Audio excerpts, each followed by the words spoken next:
Hi. Hello, hello. Let me turn this down a bit. There we go. That's a bit more correct now, I think. Hello everybody. Hi. How you doing? Hello, hello. Welcome in. Welcome in. The cute Gregs, yes. Hello, welcome in. Let me look at who has done the lab safety register check-in. This is your chance to do it if you haven't already done it. Hello. Hello, Woodsticks. Hello, Tristira. You were here first. Hello. Hello, Tristira. You win. Hello, Saboteur. Hi, Woodsticks. Hi, Dragonator. Hi, Flatsense Incarnate. Hi. Hi, Retty. Hi, Astral. Hi, Gingero Maximus. Hi, Ich Chef Dunix. Hi, Anna. Hi, Meriden Will. Hello, hello. Happy St. Patrick's Day on my birthday, Eve. Happy birthday, Astral. What the heck? Happy birthday. I hope you have a lovely day tomorrow. Hello, Ocnus. Hi, Dreamer. Hi, M0. Hi. Hi, Sine Wave Mood. Hello, Gideon here. Hi, hi. Hello, Alpha Hexagon. Hello, Ulamini. Thank you so much for the 15 stream streak. What the heck? Thank you so much. Hello, hello. Hello, Arknavist. Yasifov, hi. Thank you so much for the 4 months. What the heck? Thank you so much. I really appreciate it. Thank you. I really appreciate it. Thank you. Hello, Nucleus Saltwater. Hi, Jadelo. Hi, Techno Penguin. Hi, J5. Hello, hello. Welcome in. Hi, Fortress Spy. Hi. Hi, That Red Panda. Hello. My Nazma, hi. Toasty installment 2. No, stop it. I'm going to fight you. Thank you so much for the 2 months. Stop it. I told you no. Welcome in. I hope you're good. How are we all doing today? Are we having a good day? How is everybody's day? How are we all feeling? Hope you're staying safe with everything happening around here, huh? What's happening? What? Huh? I'm just sat in my house completely oblivious. I don't know what's going on. That sounds really threatening, actually. Okay. I'm in Kent. Oh no. Oh, a meningitis outbreak. Oh gosh. I hope you stay safe. I hope you stay safe. Oh.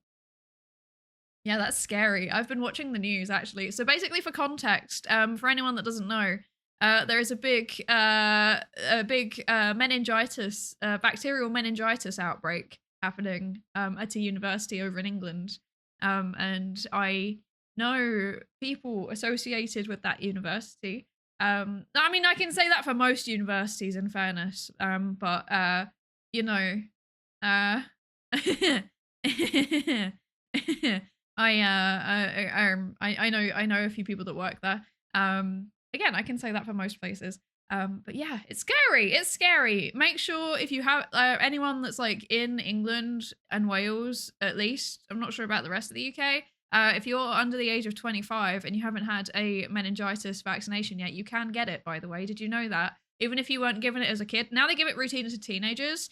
But if you were part of the cohort that didn't get it as a teenager, but you're still under 25, you can go and get it for free from your GP. So go get it. I had it actually when I was a student. I had that vaccine and it was fine. I was fine.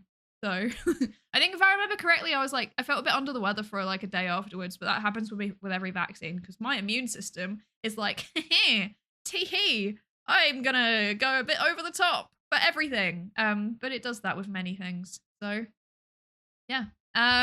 Yes, stay safe. Make sure that your vaccine schedule is up to date. This is your public service announcement for the day. Hi, Anatzo. Hi. Hello. Welcome in. Lovely sunny St. Patrick's Day. Or it has set. That's nice. Good for you. Oh dear. Orange on St. Patrick's Day, is that wise? I can't help what color I am. I think there's a way to like change the model. I think there's like a way to like put a mask over the top of it or something, and it can like turn you a different color. But I don't know how to do it because I'm not good at VTube Studio. This is the thing. I'm terrible at it actually. I don't know what I'm doing with this program at any given point. I should learn one day. I should learn. Yeah. Like there's somewhere to like put effects on or something. I don't know how to do it. I'm like looking at the menu right now. There's so many options. So many options. I don't know. I don't know how to do it. I don't know. I'm not even gonna try. It's gonna take too long, and I will be confused. Anyway, hi Jeb, hi, welcome in, hi Hunter, welcome. How's that sort of meningitis transmitted? Bacterial meningitis is, as far as I understand it, it's spread through close contact. So basically, this case that's happening in England has been linked to a club night. Yeah. So it depends on the type of bacteria. Some of them spread through like, coughing and sneezing, kind of like a flu. And it seems like that might be the case with this one that's spreading. It's really, really scary actually. I think last time I looked at the news, admittedly was yesterday. But I think last time I checked, there'd been like 3 people that have passed away because of it. So it's not nice. And I know for a fact there's people in hazmat suits from like Public Health England that are like on, or like the like, the communicable diseases public body that are on campus. I know because I've been sent pictures of them. So yeah. Yeah, it's kind of scary. So you need to be careful with that kind of thing, because bacterial meningitis, when you first get it, it just feels like a cold or a flu.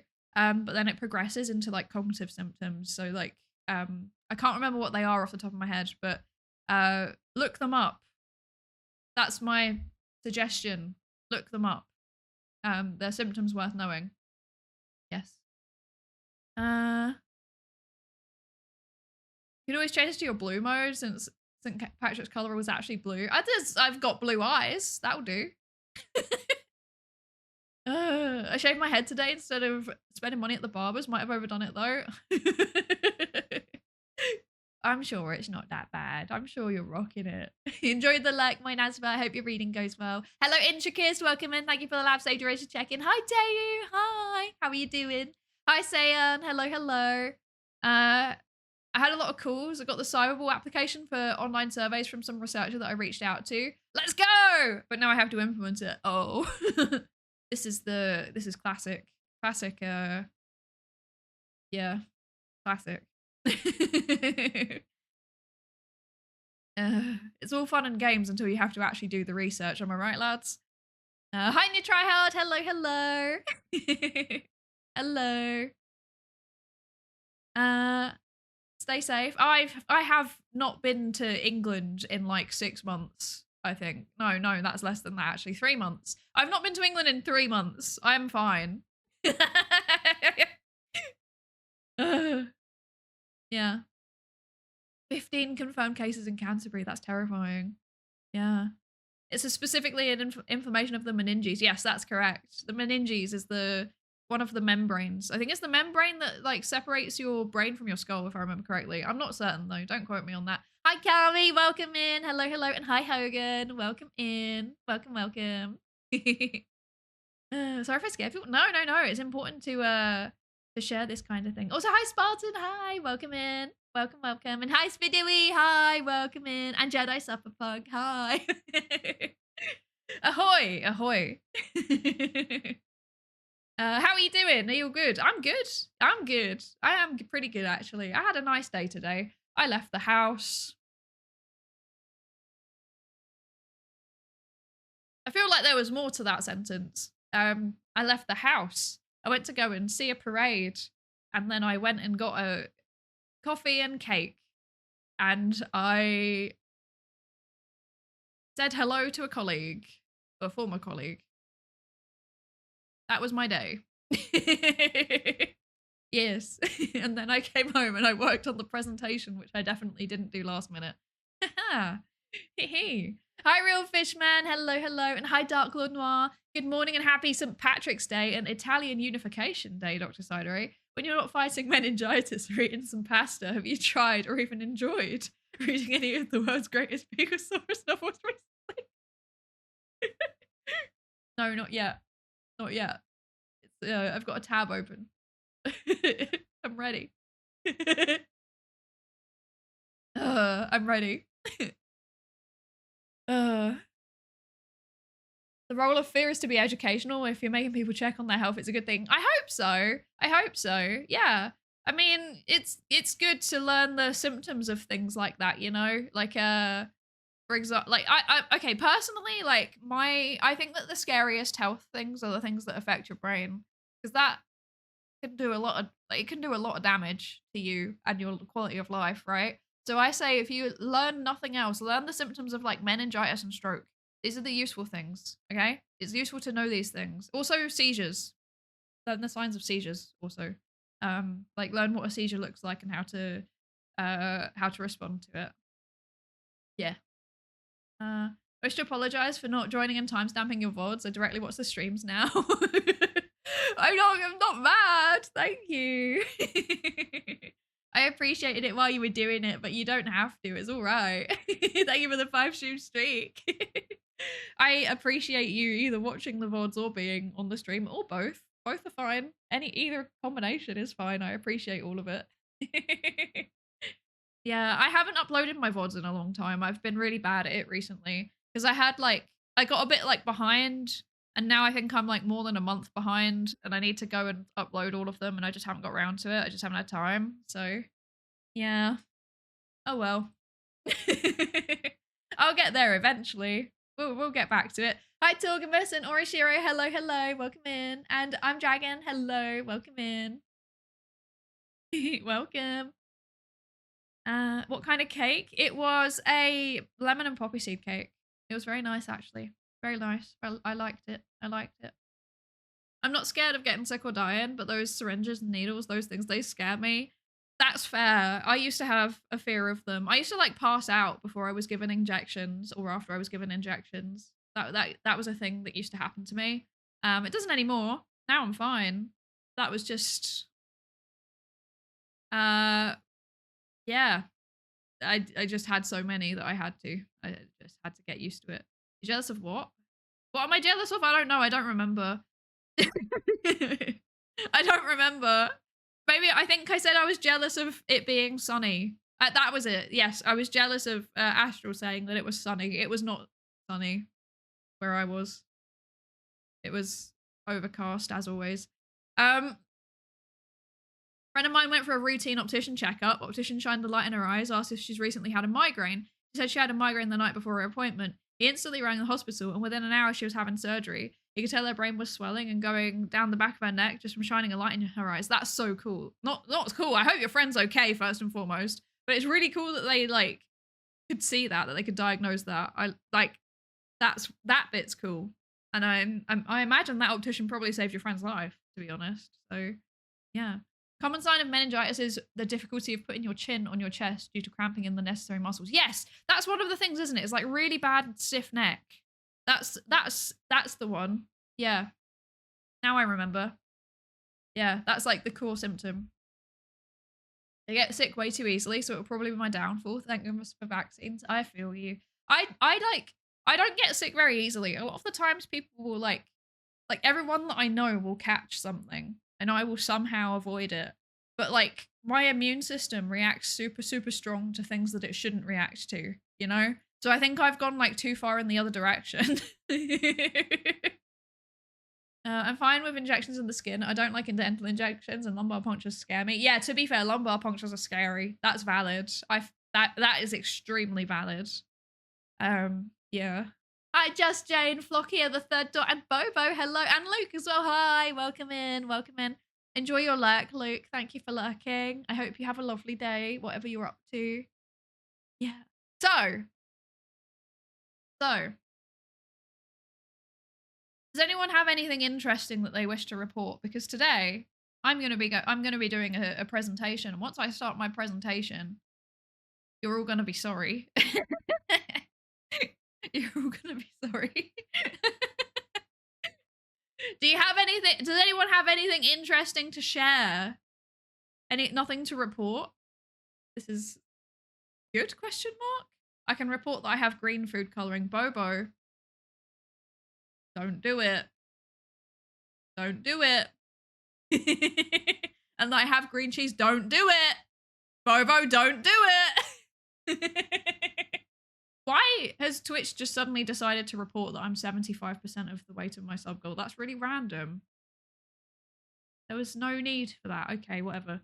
Did you bring enough for the class? We don't want the green cheese. We really don't, actually. We really don't. Yeah, no. Twice I went to do the flu vaccine trial where they sequester you in a hotel and give you the flu or a placebo. And twice they couldn't get blood out of me because of my veins being too thin and collapsing or something. That's kind of scary. I don't have that problem. I always get complimented on my veins. Apparently my veins are a good size and easily accessible. I have very like thin skin, so you can see my veins, like, you know, like, if you look at my hands, even if on the hand cam, I looked, and even on the hand cam, you could see like the veins in my hands. Sometimes people say things about it, and then I feel really self-conscious. But it's like even in my face, you can see them. It's really weird. Really weird. Happy birthday to your girlfriend, Alpha Hexagon. Happy birthday. I need to get my cupboard door fixed. I also have a cupboard door that I need to get fixed, and I have been putting it off. I'm not gonna lie. I applied my Psydere sticker to my toolbox. Let's go! I'm going to my friend's birthday on Thursday. Happy birthday to your friend. I hope you have fun. I had a long walk and it was lovely. That's good. I like that for you. It's required for Americans to bug their British friends with green foods on St. Patty's Day. Bobo, there are so many things wrong with that sentence that it's actually making me angry. You're actually rage baiting me right now. You are actually unironically rage baiting me. I don't.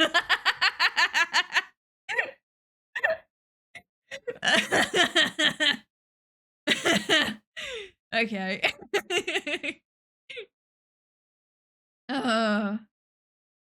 Oh dear.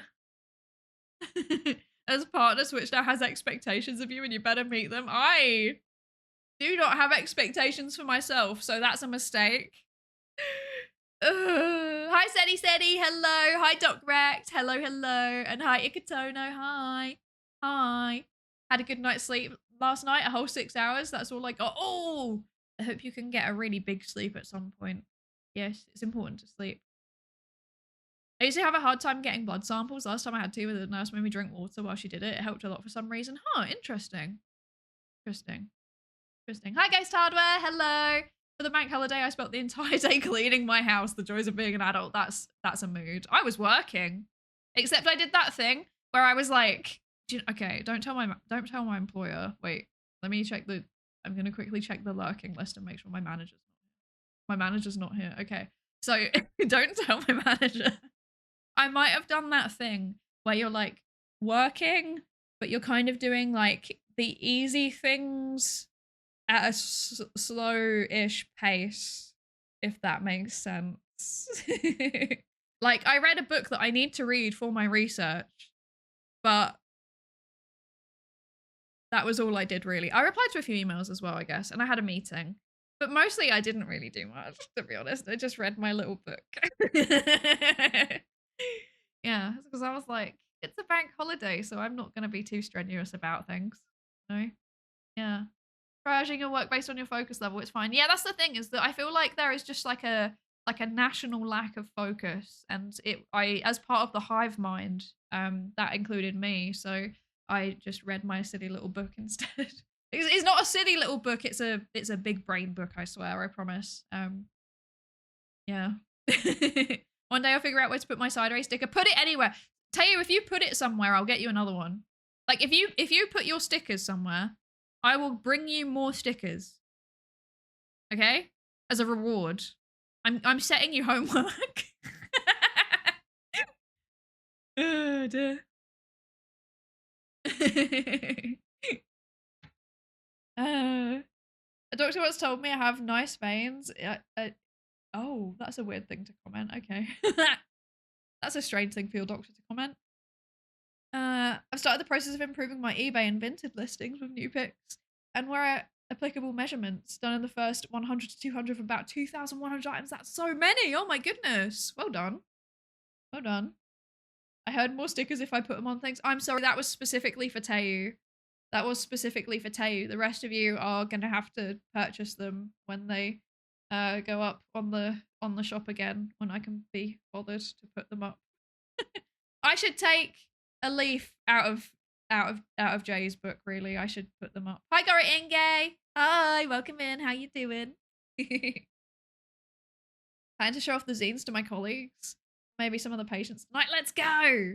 Let's go. Hi, Lyndon. Hi. How are you doing? I hope you're good. It's for science, so I think it's worth it. Oh, you're participating in a neurography study. That's exciting. Exciting.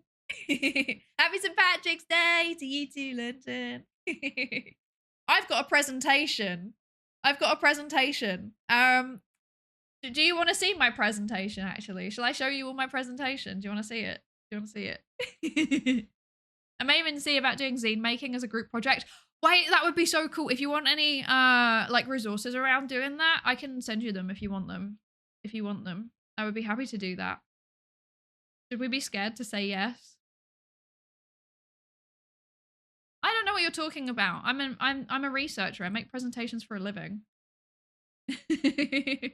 Okay. I'm going to move myself over here. Today I'm going over here. Check me out. And I'm going to bring up this. Ah!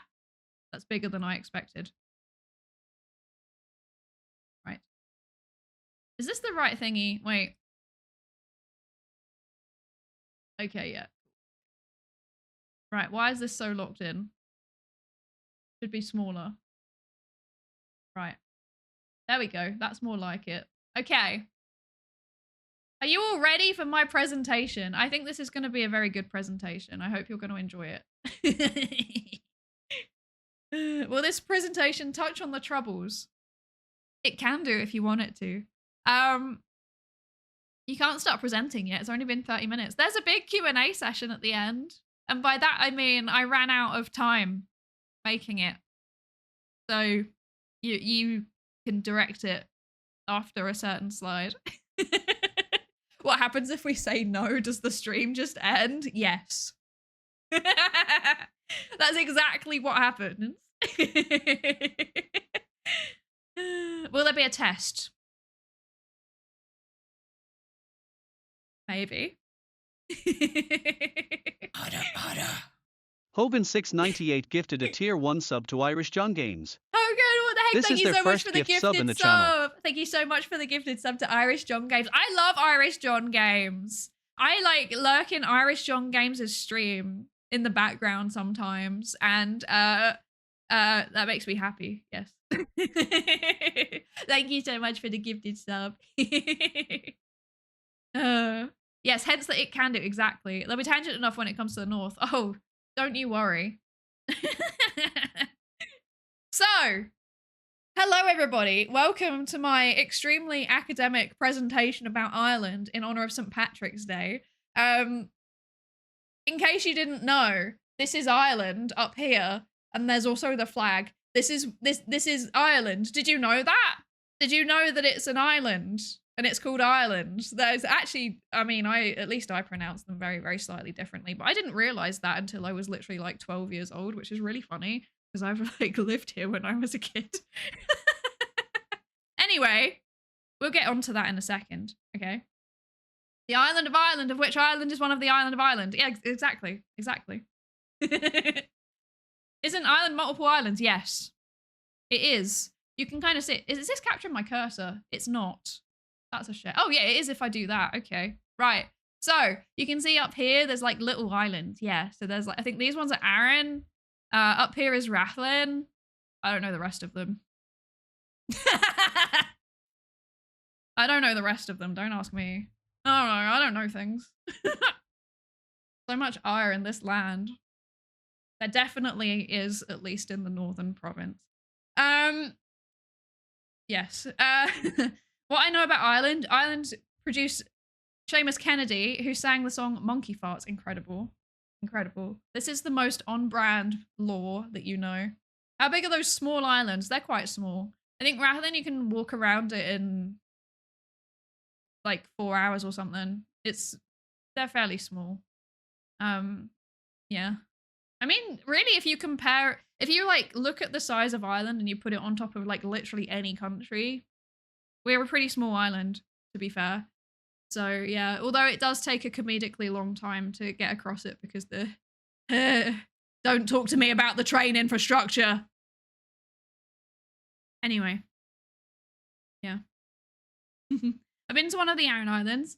Yeah. That sounds so nice. I always wanted to go, but I've never had an excuse to. And also, it's difficult for me to get places because don't talk to me about the train infrastructure. Yeah. Part of the island of Ireland is part of the UK, but Ireland is not part of the UK. No part of Ireland is part of Great Britain. We're going to get to that. Don't worry. I've got a diagram. What about Vatican City?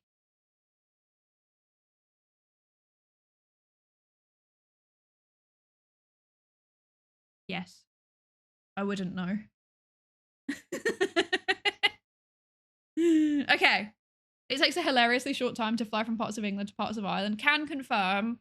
I may have done the flight between places regularly. I'm being vague for a reason. We'll get to it. Anyway, yes, so in case you didn't know, this is Ireland, right? So now you may be thinking, you are literally English. Why are you doing this presentation? And it's a valid question. It's a valid question. It's one that I have been asked many times. Now, I'm going to be honest. Part of the reason why I wanted to validate my credentials is because like a month and a half, 2 months ago, I accidentally may have rage baited a large quantity of Irish Americans. And then everybody in the comments started speculating on my accent. And there was, I don't know, I think there was like 750 comments on this short or something. It got like 400,000 views. It was horrifying. Like, it was me just like, basically, okay, Irish people in chat, please validate me when I say this. I was explaining to my American friend that it's a meme over here, that Americans come over to the island and then they go, oh yeah, I'm Irish. My great grandma was from County Cork. And I was explaining to my American friend that this is a meme. And unfortunately, it's true, thank you. This was a meme in the 80s. It continues to be a meme. This is true and factual, thank you. I'm Irish adjacent. That's a good way to describe me, I think. It's a meme. It's like, nobody here actually thinks badly of Americans that do this, you know? It's like mildly annoying at the most. Like, mostly it's just kind of cute, you know? But the thing is that, we'll get to this in a second, but like, Irish people make fun of people they like, you know? And like, the Americans coming over and learning a bit about their heritage and spending their money as tourists, it's appreciated, okay? That doesn't mean that you're not going to be made fun of, though. You know? You're going to be made fun of, okay? Like, that's just how it is, okay? And this is what I was explaining to my friend. But then it got, like, the clip got taken slightly out of context. Like, all of the explanation about the fact that this is a meme, like, why specifically this is a meme, cut out. And then it was just me basically saying, like, yeah, these Americans are coming over and I need you to understand that if you do this and you say your great-grandparent was from insert place, then you're a meme and we will meme about you. But yeah. Yeah, and then everyone got angry in the comments, especially the Irish Americans. They were all really racist, which I understand why. As somebody who has learned a bit about the history of that, I understand why. But it was really, really, really funny because there was loads of people in the comments being like, this girl is not Irish. Like, okay, like... like, there was loads of people being like, she's British, or like, she doesn't sound Irish. Why is she talking about it? And I found it really, really funny how half of the comments were like racist, frankly. They were racist. They were basically people like Irish Americans, unfortunately, being like, you're like letting in loads of people from developing countries and then giving them Irish citizenship, and they're saying that then you're saying that they're Irish. And then like in the same comment section there was loads of people being like, but you can't be Irish, you can't be Irish, you sound like a Brit, you sound like a Brit. And it's like, yes, because I'm a migrant, I have moved here. It was really funny watching this. Yeah. Um, and then there was a couple of people that accused me of being Australian, which was really weird. It always happens. I always get people accusing me of being Australian. I don't know how to process that, to be honest. I still don't know what to think about it. I've had Australians think that I'm Australian at times. It's very weird. I don't think that I sound it, but apparently I do. So there you go. Yeah. You can make fun of us, we deserve it. Oh. The issue there is that in Ireland, being Irish isn't a race thing. It's living here and being part of the culture. We're a country of immigrants, so people doing that kind of insinuating that all it takes to be Irish is your blood. It's not bad, but it's not naive. I think it reflects the difference between like American versus European conceptualizations of this kind of thing, right? Because like America is very like race, they're obsessed with race, whereas like Europe is more about ethnicity. So like if and yeah, like, and a big part of ethnicity is like shared culture, right? So you know, if you've got, I don't know, a kid whose parents are both Polish, but they've been like they were born in Ireland and they've grown up in Ireland and they've got a leave insert and then they go off to uni in Ireland. Like nobody's gonna turn around and say, "Oh, but you're Polish," though. You know, like everyone's gonna be like, "Yeah, you're Irish, fair enough." And obviously, you know, most people that have that kind of experience have like a dual identity. But you know, shrug.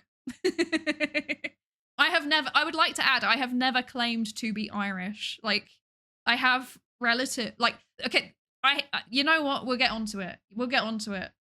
We'll get onto it. But I felt like I just found some of these comments really funny. I found them really, really funny, especially this one. This one did crack me up, I'm not gonna lie.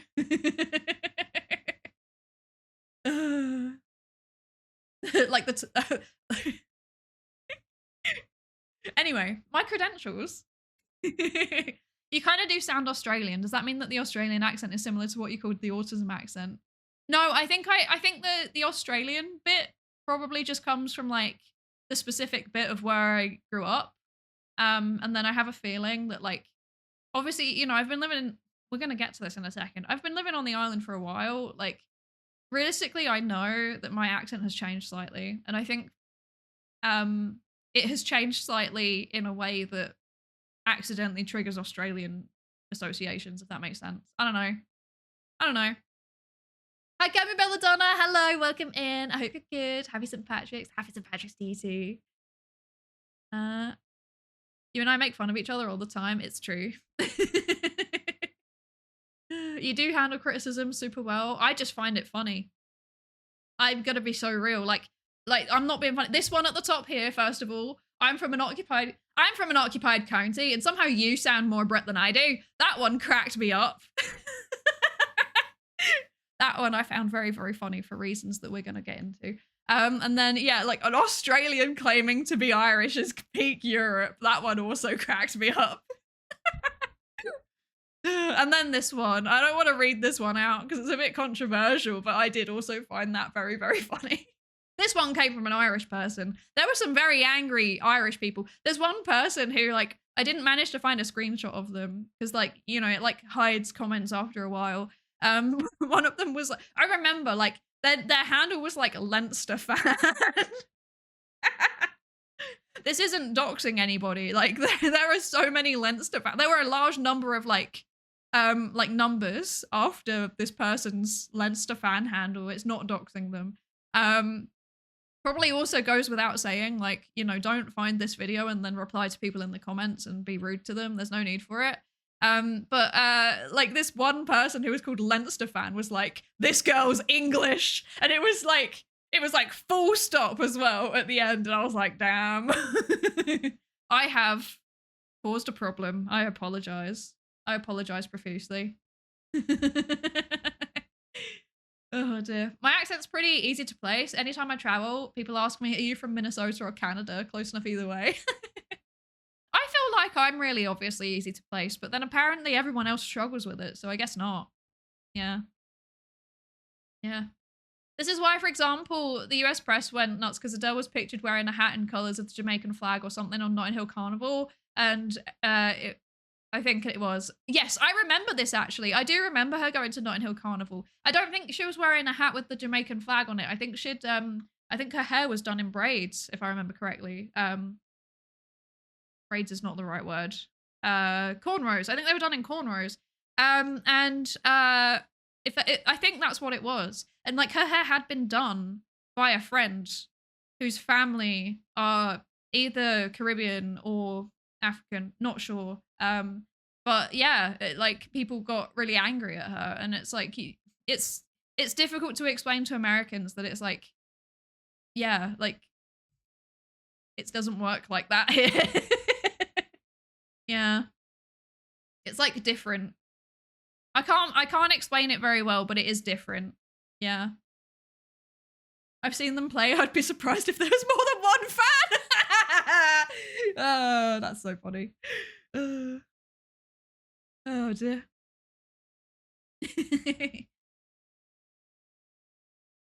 Okay.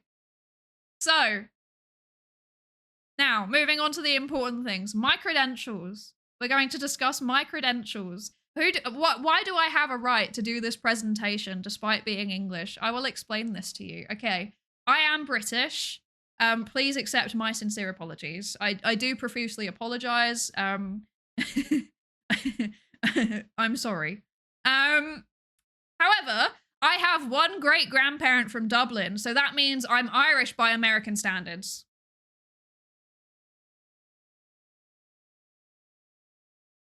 So I think that settles it. Oh god, you're a good one because you apologize. Thanks. No, accepted. Oh. Can't argue with that. Exactly. Why is this Australian pretending to be British? Jack's out. You got the pass. Thanks. I'm more Irish than Psy.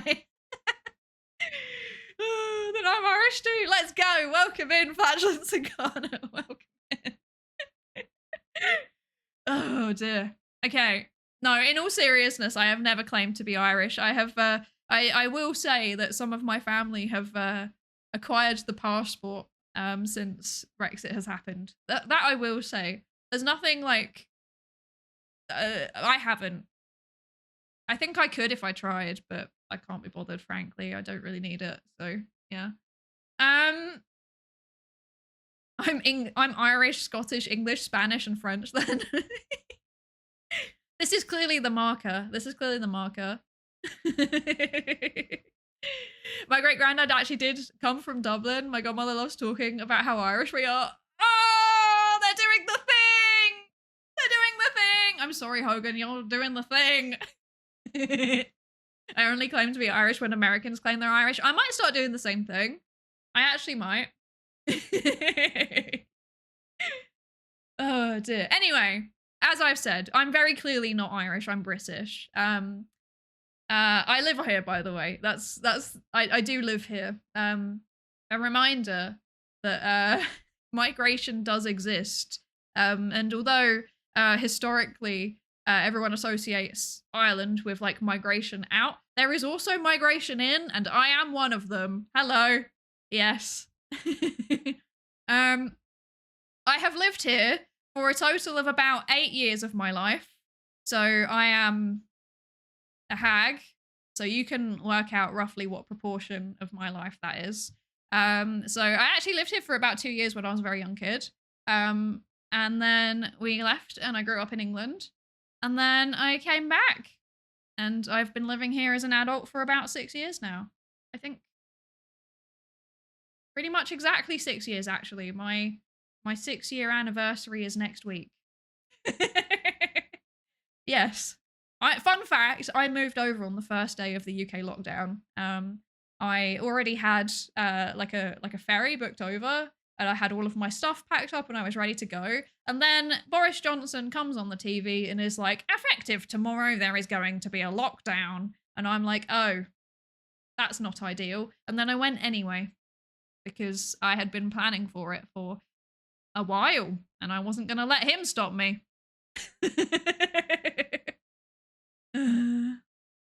Hi, Sparks Maker. Hello, hello. Welcome in. Thank you for the lab safety racer check-in. Also, thank you for the hydrate, Comey. Thank you. I will hydrate.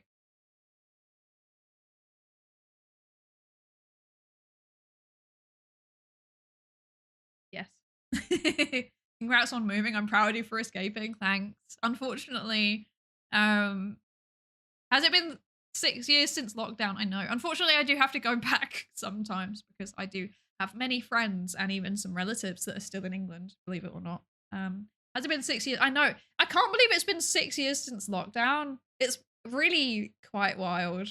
It upsets me. Yeah. I'm 1/4 Irish and 1/4 British. Do they cancel each other out? Yes. Oh dear. You spread COVID-19. I didn't. I was out of lockdown by, well, you know, I wasn't out of national lockdown, but I was out of my accommodation lockdown by that point. I'd recovered from it. Yeah. Yeah, sorry, context. I had COVID like right at the beginning before there was a national UK lockdown. 'Cause I was working in the NHS. Um, and I caught it. Um, yeah. Yeah. Oh dear. Anyway, uh, right. The quarter actually fused to make you half Northern Irish.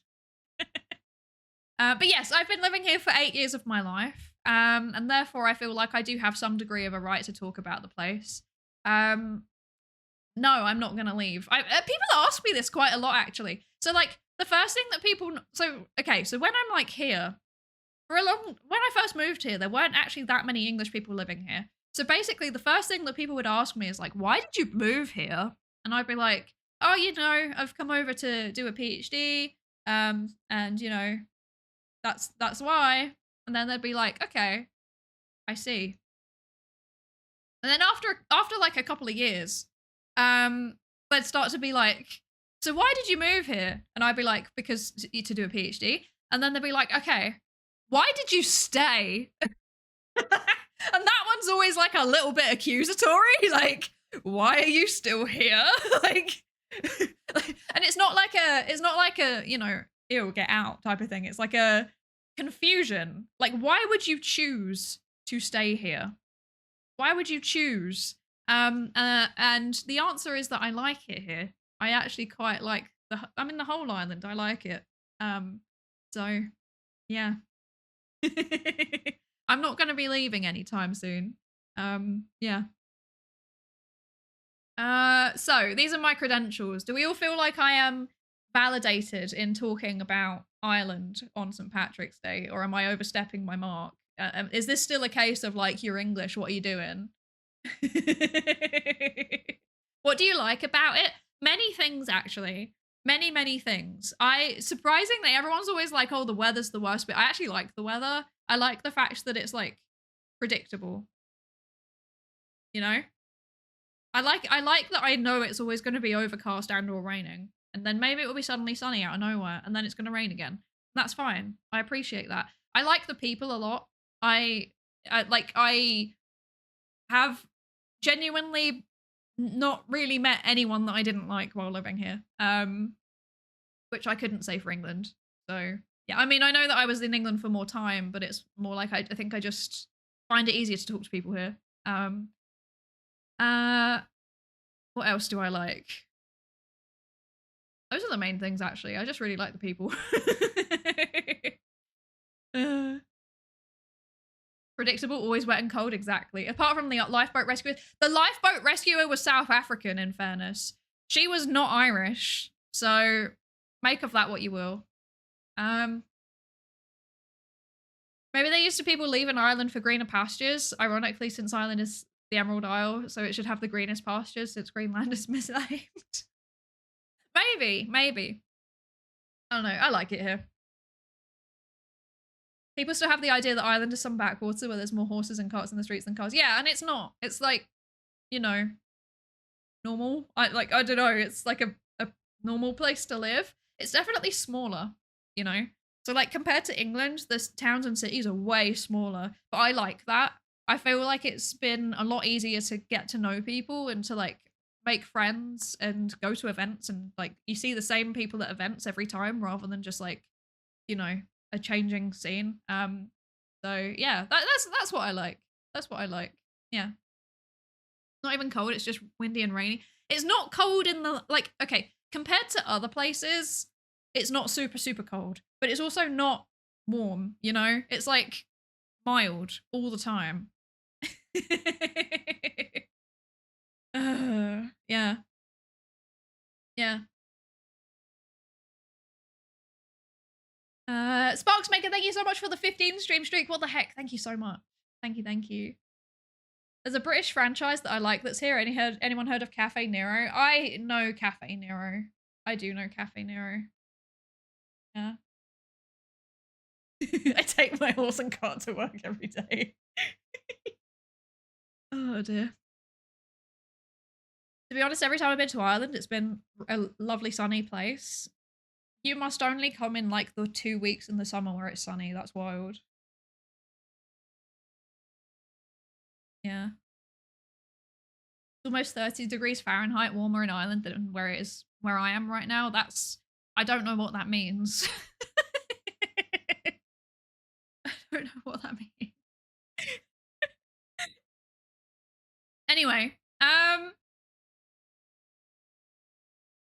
Anyway, okay, so we've established that I am actually qualified to make this presentation, so that's good. That's good. So, yes. So that we're all on the same page, I found this not at all confusing and complicated diagram. I think we've looked at this before on stream. So, this is Ireland, the island of Ireland, within which there is the state of Ireland. And there is also Northern Ireland, which is part of the United Kingdom, but it's not part of Great Britain, which is Scotland, England, Wales. It is all part of the British Isles. However, in Ireland, they don't like it when you call it the British Isles. So there's a range of other names that people pick and choose between. Although in practice, a lot of people still just default to British Isles, to be honest. So, yeah. Does this make sense? Are we all on the same page with this? 16 degrees Celsius warmer in Ireland. Ah, I see. That's quite a lot. That's quite a lot. Also, Scotland, Wales, and England are not fully inside Great Britain. This is true because they have islands attached to them. So, for example, Wales has Anglesey ? England has, for example, the Isle of Wight, and Scotland has, for example, Orkney. And these are not attached to Great Britain. They are separate islands. But, you know, we're not going to talk about those. That's complicated. So the British Islands contains parts of the island of Ireland. Yes, but only specifically Northern Ireland, which is part of the United Kingdom. But people from Northern Ireland, despite not being part of Great Britain, identify as British because they consider Northern Ireland to be part of the British Islands. Yep. Anyway, I'm glad we're all on the same page. Hi, Rye. Hi, welcome in. How are you doing? Hope you're good. Impressive diagram you got here. Yeah, it's definitely not at all confusing. This makes complete sense. Also, hi, Luna. Welcome in. Welcome in. Anyway, so we're all on the same page with this. So today we're talking about Ireland, the island of Ireland. We may also touch upon Ireland, the state, and also Northern Ireland, but we are talking about the island as a whole, okay? I hope we're all on the same page. Yes.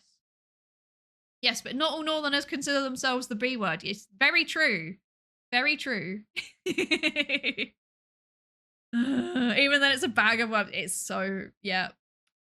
It's Northern Ireland, so basically approximately half of Northern Ireland. No, actually, no, it's not even that anymore. It's like a third of Northern Ireland consider themselves Irish, a third of Northern Ireland consider themselves British, and a third of Northern Ireland consider themselves both simultaneously. So, yeah. And then there's like other. There's a little category of other, which is the people that are not from Northern Ireland, which is actually a surprisingly small chunk of the population compared to both bits of the Republic and bits of Great Britain. So, yeah. Clear as mud. Oh, dear. Don't ask us about the Isle of Man either. Most Brits don't know how that works. I know how that works. I understand it. I should also mention also that the United Kingdom and Ireland are part of the common travel area, which means that you do not need a visa to live in each other's places. So, for example, I, as a British person, have a right to move to, hypothetically, for example, Dublin, and I can just be there and exist and pay my taxes, and I get to vote in most elections, but not the presidential election. But by and large, it's like I'm a citizen. Yeah. This is... and likewise, an Irish person could move over to, say, for example, London, and they would have the right to vote in general elections, etc., etc. Yes. Yes. Psydere understands tax avoidance and therefore knows about the Isle of Man. Comment. No comment. Oh dear. Okay. Next. What's the next slide? I actually don't remember. I made this presentation just before stream and I don't remember what's in it, by the way. So, where do you live? Where do you live? Do you know? This is a question I get all the time. Actually, all the time. Okay? All the time. A lot. Like a surprising amount. I'm a VTuber, guys. Is this not doxing? Why are you asking me where I live? I live on the island of Ireland. This is what I've always said. I've always said, I live in Ireland. I live on the island of Ireland. La-di-da-di-da. I've always said that. I've always said that. However, I must confess a sin today, okay? We're making the big dramatic reveal today. I need to be honest. Most of you already know this. Let's be honest. I've been really bad at hiding it. I must confess that I, in fact, live in the United Kingdom bit of Ireland. I'm sorry, everybody. I'm sorry. I'm sorry.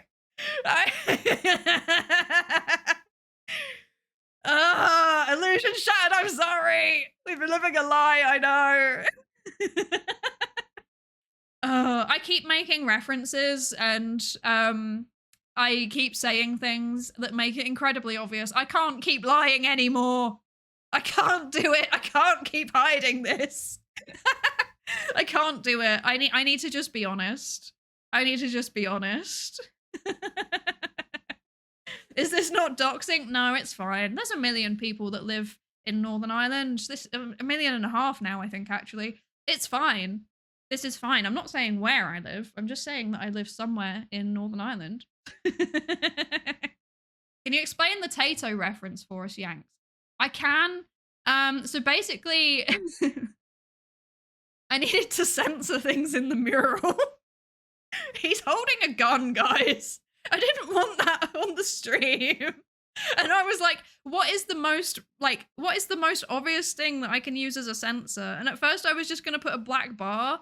And then I thought, no, I don't want to put a black bar. So I got Tato, which is like the local brand of crisp. But the thing about Tato is that there's Tato in the north and there's also Tato in the south. And they're separate companies, they're separate brands. They taste different. They have different ingredients. They're completely separate. And there is, in fact, a long-running feud around who has the better Tato. And I have an opinion on this. I do have an opinion. I have an opinion, but we're about to have an ad, and I'm not sure if you're ready to hear my Tato opinion. You know what? No, I'll do it. I'll do it. You know what? I'm going to offend everybody. Here is my opinion. Northern Tato, better range of flavors. I can eat more of them, okay? Like, Southern Tato has milk and random things, and it would kill me. I can't have them. That upsets me. Northern Tato wins on that front. The flavors, they taste better. They're like better flavors, okay? However, the quality of the crisps down south is better. This is my opinion. So basically, they're both acceptable.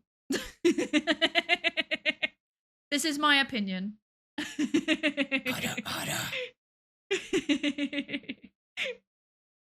Cyberpunk, what the heck? Thank you so much for the 5 gifted. Thank you so much. I really appreciate it. Thank you, thank you.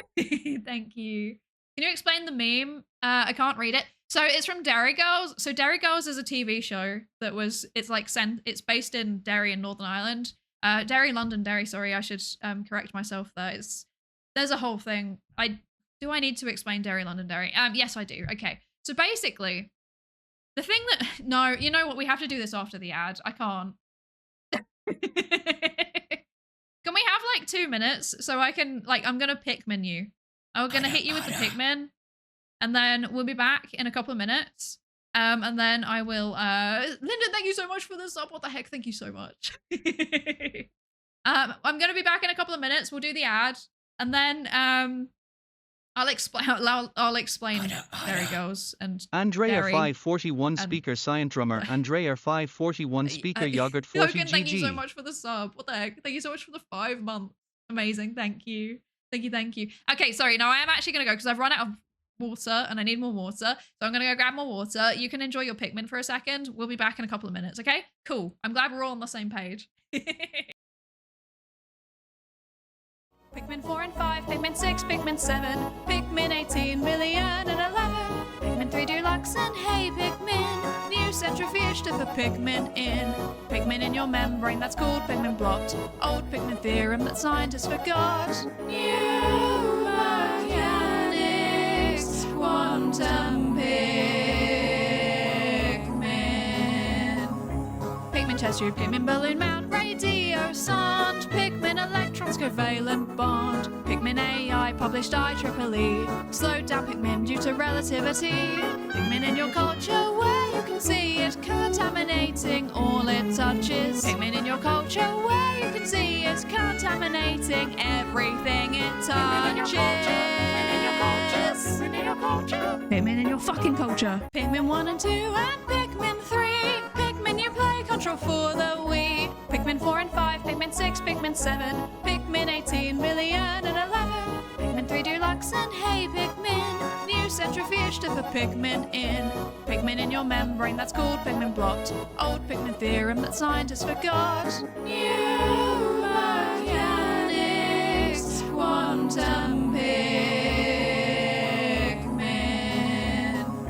Pikmin chest tube, Pikmin balloon mount, radio sound, Pikmin electrons covalent bond, Pikmin AI published IEEE, slowed down Pikmin due to relativity. Pikmin in your culture where you can see it contaminating all it touches. Pikmin in your culture where you can see it contaminating everything it touches. Pikmin in your fucking culture. Pikmin 1 and 2 and Pikmin 3. Pikmin you play control for the Wii. Pikmin 4 and 5, Pikmin 6, Pikmin 7, Pikmin 18 million and 11, Pikmin 3 Deluxe and hey Pikmin, new centrifuge to put Pikmin in. Pikmin in your membrane, that's called Pikmin blocked. Old Pikmin theorem that scientists forgot. New mechanics, quantum Pikmin. Pikmin chest tube, Pikmin balloon mount, radio sound, Pikmin electrons covalent bond, Pikmin AI published IEEE, slowed down Pikmin due to relativity. Pikmin in your culture where you can see it contaminating all it touches. Pikmin in your culture where you can see it contaminating everything it touches. Pikmin in your fucking culture. Pikmin 1 and 2 and Pikmin 3. Pikmin you play control for the Wii. Pikmin 4 and 5, Pikmin 6, Pikmin 7, Pikmin 18 million and 11, Pikmin 3 Deluxe and hey Pikmin, new centrifuge to put Pikmin in. Pikmin in your membrane, that's called Pikmin blocked. Old Pikmin theorem that scientists forgot. New mechanics, quantum Pikmin. Pikmin chest tube, Pikmin balloon mount, radio sound, Pikmin electrons covalent bond, Pikmin AI published IEEE, slowed down Pikmin due to relativity. Pikmin in your culture where you can see it contaminating all it touches. Pikmin in your culture where you can see it contaminating everything it touches. Pikmin in your fucking culture. Pikmin 1 and 2. Hello. Welcome back. I hope you enjoyed the Pikmin song. Right. So, right. So, what was I talking about? Tato. Right, Tato. Yes, my thank you for accepting my Tato opinion. Um, Hi Totem, welcome in, welcome in. It is indeed on YouTube. It is indeed. It is. There you go. There's my YouTube channel. You can go and listen to the Pikmin song there. What are we talking about? We're talking about dairy. Okay. So, yes. So this meme here is from Dairy. It says, "What's all this? I thought we were going to be individuals this year." And then the response is, "I wanted to, Claire, but Mama wouldn't let me." And then the response is, I'm not being an individual on my own." Yes. This is very Northern Irish humor, I think. Is it on Spotify? No. No, it's not on Spotify. I doubt it ever will be. So basically, so this is from a show called Dairy Girls, which is a comedy, which is set in Northern Ireland during the Troubles. For anyone that doesn't know, the Troubles, it has a very quaint and cute little name, but it was actually quite a vicious civil conflict. Why not? Maybe one day. Maybe I'll get it on Spotify one day. But it was quite a vicious civil conflict, and the after effects of it are still witnessed to this day. It's not great, actually. Not good. Um, but basically, the troubles was between one that, remember how we said that there's like people in Northern Ireland that identify as Irish and other people that identify as British. Basically, the Irish people are generally Catholics. The British people are generally Protestants. Sometimes people will say it's a religious conflict. It wasn't. It was not a religious conflict. It was like an ethno-nationalist conflict, okay? Like the religion was just kind of a byproduct. Like it's just a side thing. Like everyone refers to them as like Protestants and Catholics. The religion is not the big part. The big part is how people identify with their nationality. Whether people think that they are British and Northern Ireland should remain part of the United Kingdom, or whether they think that they are Irish and Northern Ireland should reunify with the Republic of Ireland. That's a very brief summary. And basically in Derry, London Derry, I keep correcting myself. I just call it Derry. I don't have any like political standing, okay? I'm just lazy. I'm not adding extra syllables to a name. Okay? I'm not doing it. I'm just not doing it. And that's why I say Derry. It doesn't go deeper than that. Frankly, after talking to a lot of my millennial and Zoomer friends, it seems like most of us are actually on the same page with this. Just call it Re. But yeah, so basically, Derry, Londonderry, the Irish call it Derry, and the Protestants call it Londonderry, because when Northern Ireland was settled, basically, how deep am I getting into this? I'm sorry. Basically, Ireland as a whole was colonized by the British. And then as part of that, they moved loads of people over from Scotland into what is now Northern Ireland, like the northernmost province of Ireland. And then they gave them loads of land that they took from the people that were living there. And then they like set up like plantations, like basically like farms. And they would grow food that they would then ship back over to Britain, Great Britain, England, Wales, and Scotland, mostly England. And the descendants of those settlers are Ulster Scots, and those are the people who identify as British. That's the TLDR of Northern Ireland. It all kind of stems from that, as you know, the Protestants who have descended from these Scottish people, mostly, not all, some of them were English, but most of them were Scottish. They feel like that Northern Ireland should remain part of the UK because they are British and they identify as such. Yeah, that's my brief summary. I'm glossing over many things, such as the awful atrocities that the Brits committed whilst they were here. Yeah, but you know, yeah. Do you know Kneecap the band? I live in Northern Ireland, of course I do. You're doing a good job summing it up, considering to fully sum it up would take days. Thank you. I did my best. But yeah, it's like a byproduct of all of that, basically. Not when the Republic of Ireland got independence in 19 somewhere between 1916 and 1919. I can't remember what specific date. I'm not good at dates.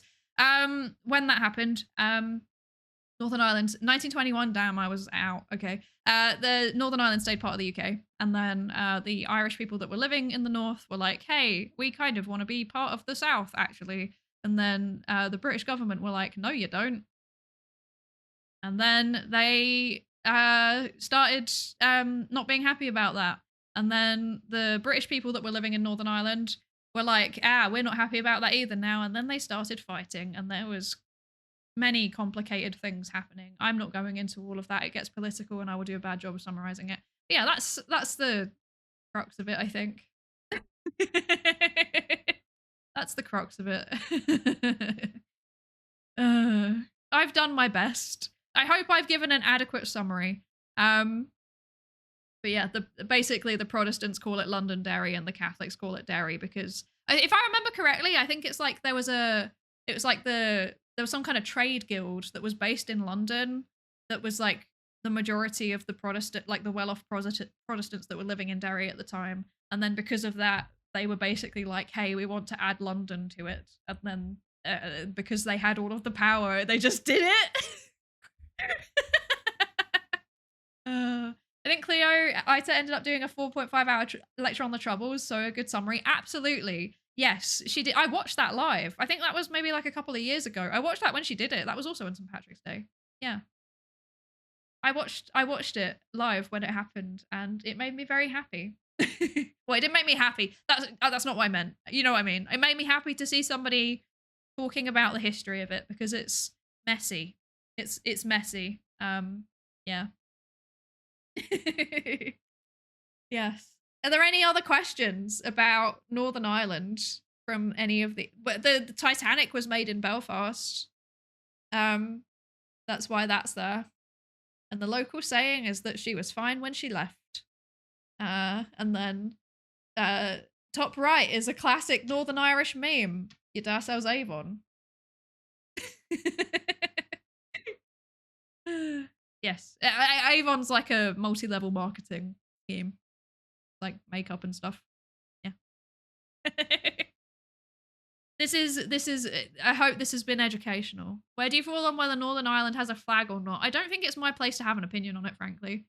Because I'm not part of either of the communities. So like that's for them to work out, frankly. I put both the British flag and the Irish flag as a default. So like if you go on my social media, you'll see that I always have British flag and then the Irish flag because I like I said, I don't really have strong opinions either way, frankly, and I don't really think it's my opinion. Not my opinion. I don't think it's my place to have an opinion as someone that grew up in England. Yeah, I'm neutral. Yeah. So I put both flags. Because I want everybody to feel represented. Yeah. It's very educational. Thank you. I'm glad. We might actually even be learning something today. Wow. Happy St. Patrick's Day, Robert Brad. Welcome in. I hope you're good. Do you guys have Tesco there? Yes, we do. And here's a fun fact about Tesco. In the north, Tesco says welcome. And in the south, Tesco says Fulcher, which means welcome in Irish. And the difference is because in Northern Ireland, the Irish language is very politicised and people are weird about it, which I personally, I've said this before and I'll say it again, I think it's very, very silly.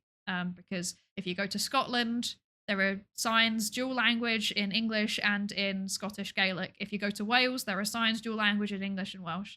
If you go to Cornwall, bits of Cornwall, there's even signs in dual language English and Cornish. Isle of Man, signs are dual language in English and Manx. Like, I don't know. I just think it's silly to politicize something that is just a means of communication. This is my opinion. I'm being a good VTuber and being neutral as always. Good old Europe and its ethnic and national tensions. Yeah, it's what we're best at. Hee hee. What is Northern Ireland? I've heard it's not a constituent country like Wales, England, Scotland, but what is it? I don't actually know. I don't know, man. I just live here. You're not allowed to speak Irish. So people are allowed to speak Irish, but it's more like having it on signs specifically seems to be the issue. I don't know. It's a bit weird. People are weird, basically. People are weird. Can't believe Tesco's political. Taking my head. But the reality reality is, it's like a very, very small minority of people that have an issue over this. The majority of people do not care. I cannot emphasize that enough. Most people do not care. Yeah.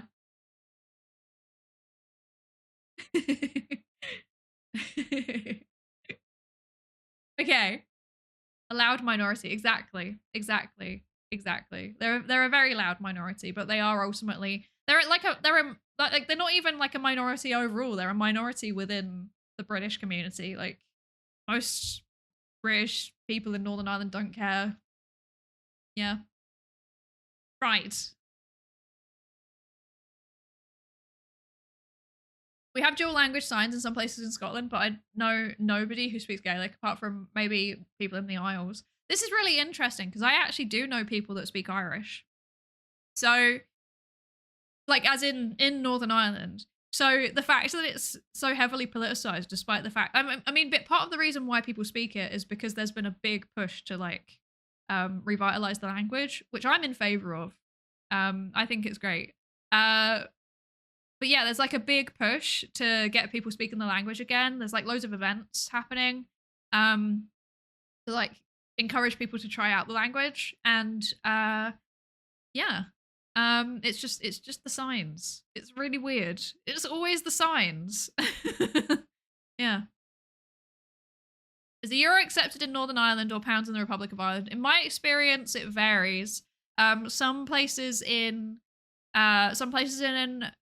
Belfast sometimes accept euros, but it's normally if it's like a chain that is across the whole island. For the most part, no. Pretty much everybody that lives on the island, in my experience, has like Revolut or something like that. So it's just easy to you just pay with the one account, but then it just uses whatever is the most relevant currency. Not sponsored, by the way. But it's just like a thing that everybody has here. Although, if I remember, yeah, there's like some slight preferences north and south of the border, but yeah. I think that at this point, most of the Irish people I know don't want Northern Ireland back because it would destroy the economy or something. There's complicated opinions on it. Complicated opinions on it. People want to undo the cultural erasure. Exactly. But pushing people will make people not want to do it. Yeah, also exactly. I've heard enough things about how Irish is taught in schools down south to make me feel like the way they're doing it is probably not ideal. But you know, it is what it is. It is what it is. Anyway, moving on. Addressing questions that I have received. So when people over the whole course of the time that I've been streaming, there's been a few questions that have kept coming up, or a few comments that have kept coming up again and again and again and again and again. And I felt like I needed to address them, okay? So I hope you're ready for these questions. In fact, I've actually seen a couple of I think I might have seen one of these in chat in this stream. So I hope you're ready. FAQ time. The first question that I always get asked, hello Zakia, hi, welcome and thank you for the lab safety ratio check-in. The first question that and also Commander Caleb, sorry I missed you. Hello. Are you French Cleaper? Welcome in. No, how dare you, get out. Are you required to learn how to cook potatoes in primary school? Wouldn't know, didn't go to school here. Do you actually have orange hair? That's a good question. No, I don't. I have brown hair that's kind of slightly orange tinted. It does look orange under some lights, but no, it's brown. But I like Magical Girl Transform, obviously, so it like emphasizes the orange in my hair. I'm still in hospital, so I've got a bail, but hello. Oh, I'm sorry. I hope you recover quickly. I hope you've been okay. Is it my question about if Rebel songs would be in this lecture? No. I have no right to talk about Rebel songs. You ever seen a baby leprechaun? No, I have not. That is not one of the questions. It looks orange under orange light. It looks orange under like a range of lights, to be honest. My immersion, I'm sorry. Orange is a shade of brown. I'm sure someone will argue with you over that. You could play one or two just for fun. We can all sing along. Yeah, I just whack on some kneecap. That could never be a terrible decision. Anyway. Right, first question. This is the question that I have received so often, right? I'm not even joking. This question is like the most common question that I have received in relation to Ireland in general. The question is this: are you a Protestant?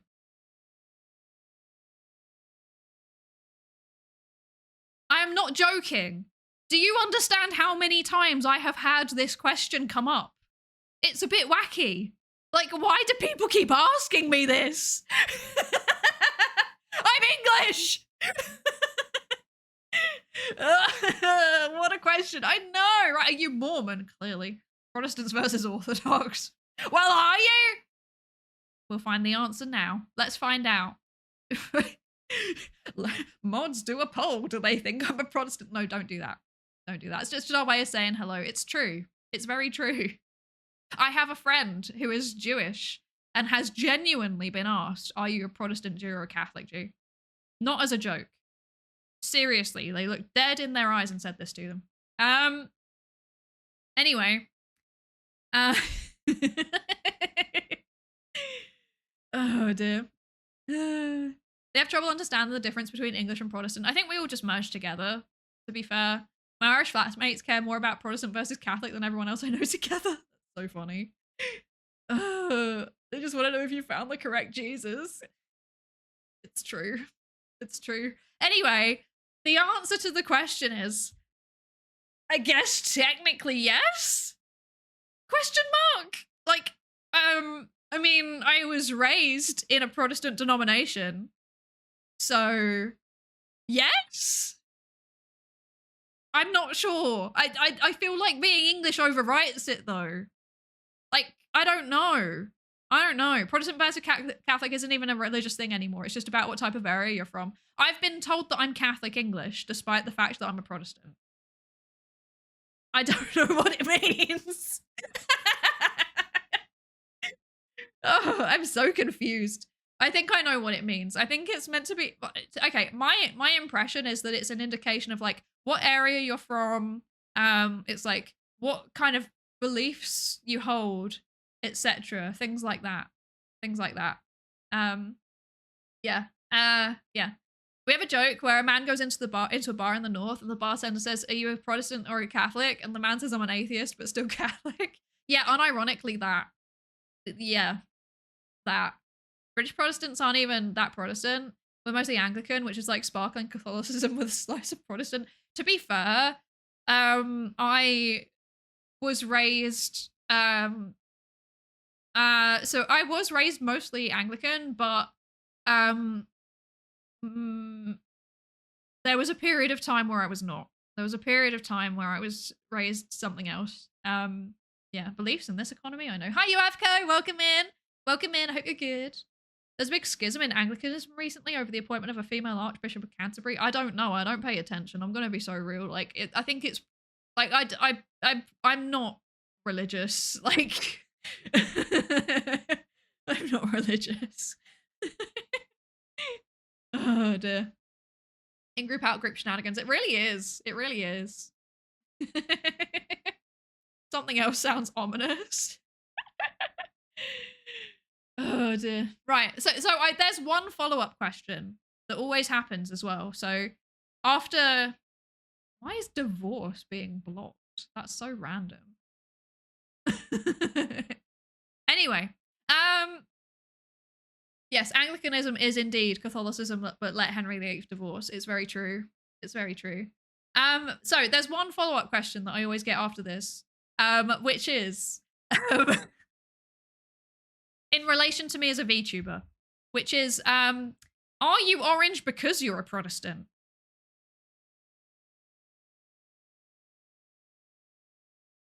And the first time I got asked this, I actually 404'd.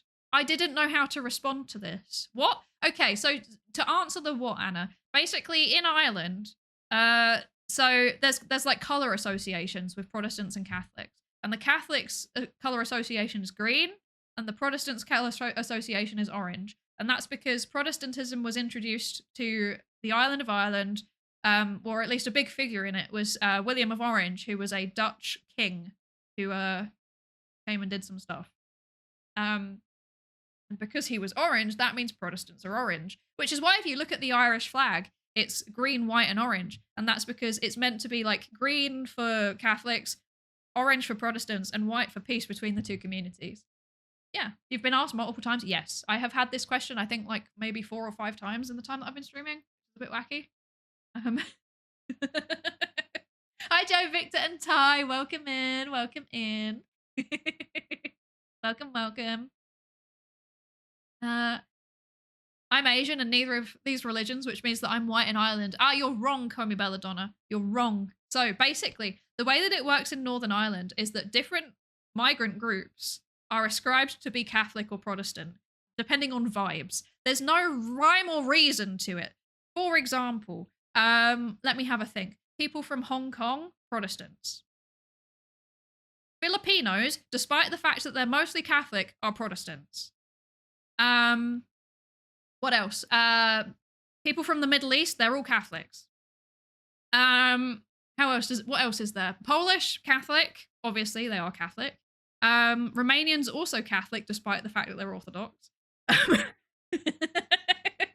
This is how it works. There's no way Filipinos are Protestant. They're chill. They like a lot of them live in Protestant areas though, because they like the Protestants are fine with them. So yeah, a Jew's Protestant or Catholic. They can be either.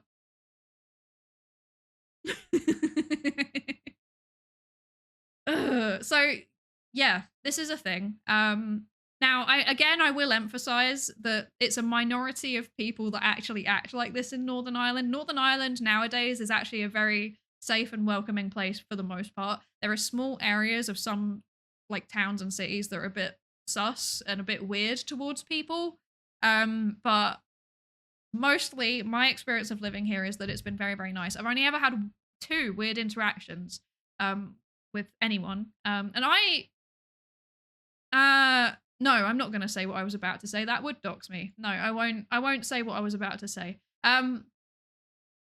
I have had many interactions with both communities, and my experience is by and large all positive. Never had any bad ones. The only 2 that I've ever had that were weird were really funny. So the first one was that when I first moved here, I went to Tesco, and I was buying an energy drink, which makes this even more insulting, actually. Like, I was buying something that was 16 plus, and I got ID'd for it. I was like, okay, fine, whatever. And then it was like a self-checkout. And, you know, normally if it's an energy drink, they just kind of approve it, to be honest, if you're visibly, you know, not a child. But this person just decided that I actually needed to have my ID shown. And I was like rummaging around in my bag. You know, I was just kind of like, oh yeah, sorry, give me a second. I'm just trying to find my passport. And eventually I pull it out and hand it over. And this woman's staring at me. She's proper staring at me. She glances down at my passport really quickly, hands it back over and just goes, English. And then she walks off. And she was like visibly shocked. So that's like the first weird interaction that I've ever had. And then the second weird interaction that I've ever had was that I was walking home from a thing. I'd been to an event and there was like loads and loads of leftover pizza. But specifically there was loads of leftover vegan pizza and they gave it all to me because I was the only vegan and it was literally like 4 boxes or something. It was too much pizza. Anyway, I was walking along carrying my boxes of pizza and then there's this group of kids, okay? There's this group of kids and they're like, you know, pestering people, and I'm like, oh, for God's sake, the kids are gonna bother me. Whatever, it's fine though. They're like 12. They're so small. They're tiny. I could pick them up with one hand if I wanted to and throw them. So I'm not like intimidated. I'm just like, oh, for God's sake, this is gonna be a thing, isn't it? And then so I'm like walking along, and as I walk past them, there's like these 2 girls that split off. One of them is maybe about 12, but she's got makeup on like a drag queen. Like she's really plastered it on. And the other one is like I want to say she's maybe like 8 or 9. She's really, really small. She's like tiny. She's teeny. And they start following me and they're like, excuse me, miss, can we have your pizzas? Can we have your pizzas, miss? And I turn around and I'm like, no, these are my pizzas, go away. And then the youngest one, the tiny little 8-year-old goes, You freaking English, you're always stealing all of our food. And I am genuinely stun-locked. I am standing there like, did this 8-year-old child just make a famine joke at me? I don't know how to process this. That's beyond my capacity to cope with. I don't know how to. I can't follow on from that. That's it. It's all over. They cooked you with that. Like, you got to give them the pieces. I really strongly considered it, but then I was like, are you sure? Because they're vegan. And then they were like, and then they ran off. So it was fine. You literally stole the pizza out of her mouth, you monster. Should have just told them you're Australian. I should have. I should have. I should have. It was a high step squared. Welcome in. Welcome in. Were they aware that non-vegans are allowed to eat vegan pizza? I clearly not, because they gave it all to me. And hi, Cody. Hi. How are you doing? How are you doing? As a Filipino, I've had some of the greatest interactions in Northern Ireland. They all want to look after me like I was an endangered species until they discovered I was from London. That's the most incredibly Northern Irish coded thing I've ever heard. Incredible.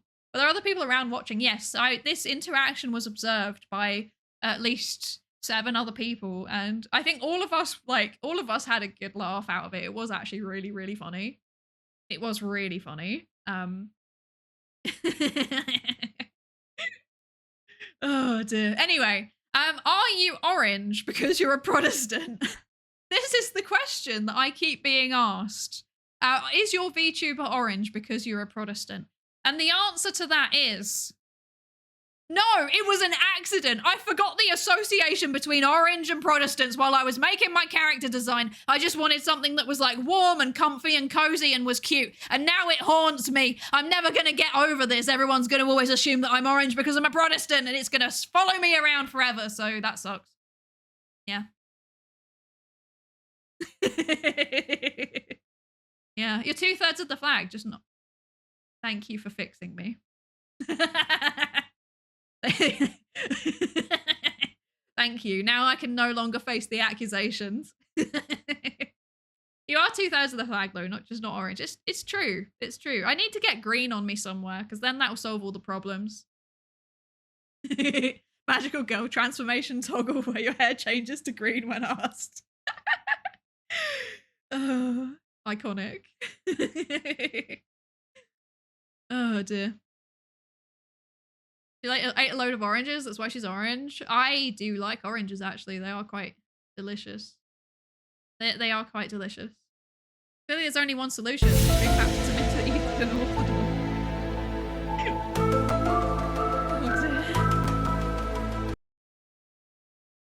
Since blue's not on the flag, are you Orthodox now? I guess. Well, no, because blue's still on the Union flag. I'm still a Protestant, guys. This didn't solve anything, actually. This is problematic. Actually, there's red on me as well. I've just realized. Oh, God. This is my Union flag model. No. Oh, God. Okay, anyway, moving on. Oh dear. Just become black and white. This is the only way. Desaturate completely. I think this is what I'm gonna have to do. I think it's like it's getting worse. Like I'm not helping the accusations.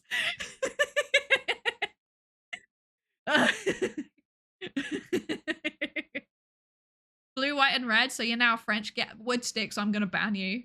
How dare you accuse me of being French? Oh dear. She can't keep getting away with it. Oh dear. Okay, anyway, moving on. Next question. Next question that I get. Do you keep your toaster in the cupboard between uses? I saw Lyndon asking this. I saw Lyndon asking this. So for anyone that doesn't know, this is a meme that came to light through Dairy Girls, which is basically the difference between Protestants and Catholics is that Protestants put their toaster in the cupboard between uses, whereas Catholics keep it out on the counter. Um, apparently that's a thing. Um, and at first I was like, that's so silly. That's so silly. Like, why is that a thing? That can't be a thing. Surely not. Surely not. That's like so funny. And then I went home for Christmas this year. And I'm at my dad's house. And I'm bearing in mind, like, remember I said I've got relatives who are Brexit Irish. You need to remember this, okay? So I'm like looking around and I'm like, Dad, where's the toaster? And he goes to me. He looks me dead in the eye and he says, oh, it's just in the cupboard.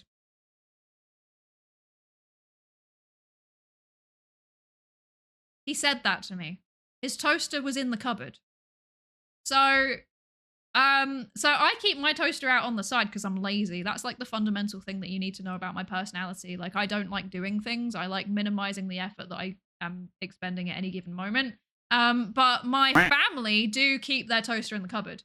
So I guess I am a stereotype. Can't believe your own dad would say such a thing. I know. What does it mean if I don't have a toaster? That means you're other. Does a shelf count? No, it has to be in the cupboard. Because you have to put it away. Basically, like, I was talking to my friends about this. And what we think it might be is that, like, oh, my son's cut off.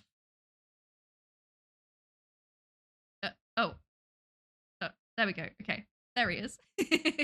What we think it might be is that basically, like, Protestant culture emphasizes like minimalism, I guess. Like, I don't know how to describe it. If you go into like a Protestant church, there's nothing there. We have nothing. Like, we have wooden pews, we have an altar, a wooden cross somewhere.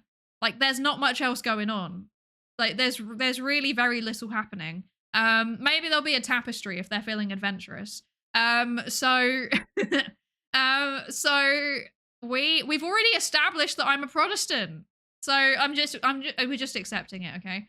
Does your son have an opinion about toasters in cupboards? Well, I guess he's technically a Protestant too. I'm not sure. Toaster is like a stained glass in a way. Exactly. So you're meant to like clear up everything after you're done with it. You've got to put it away. You got to hide it away. And I do this, by the way. Like, Protestant, like, you know, like a rubbish drawer. Like, that to me is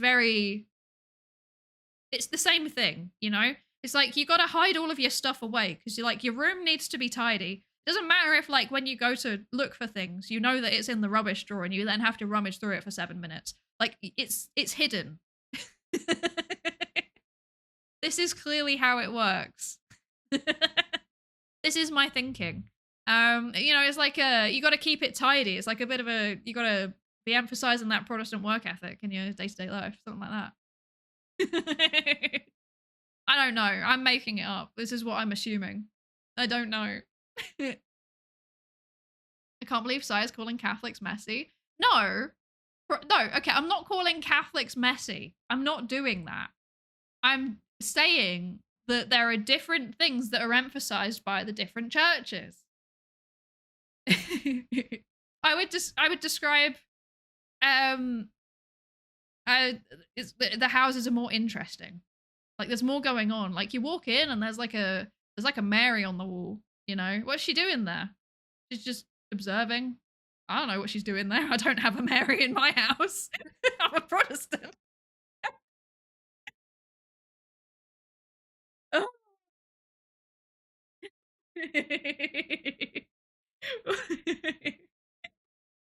Oh dear. I'm pretty tidy, so despite my lack of toaster and orange things, I guess I'm a Protestant. Clearly, I think we're working out the cultural divide live on stream.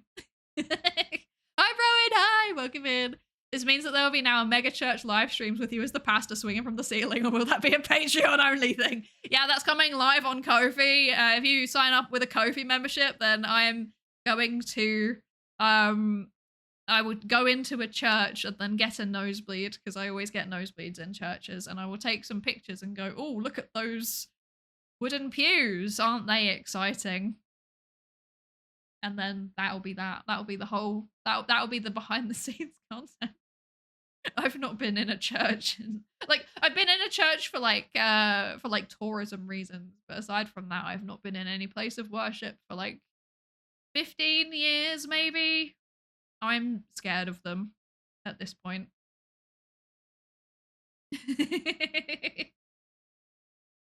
uh, uh, the evangelical Lutheran Christian movement, which is part of Protestantism, have beautiful churches in the Nordics. Yeah, I've seen the one in. Is there the one in Iceland that looks like a normal distribution?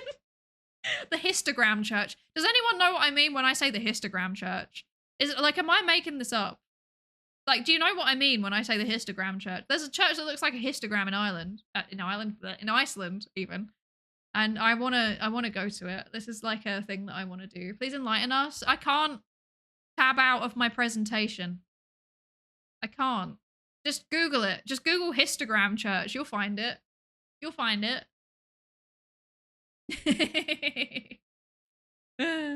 You said you explode into bleeding when entering sacred ground, so that is reasonable. Yes, thank you. Thank you. Do you think that bleeding every time you enter a church is a sign of something concerning? I think maybe, but I don't question. I stopped questioning it a while ago. Yeah. Hi, Baron Gammy. Welcome in. Welcome in. Thank you for the lab safety racial check-in. Okay, next question. Dairy Londonderry question mark? I've also seen this in chat during this stream. Get out. Get out. You know who you were. I saw you. You know who you were. Oh dear.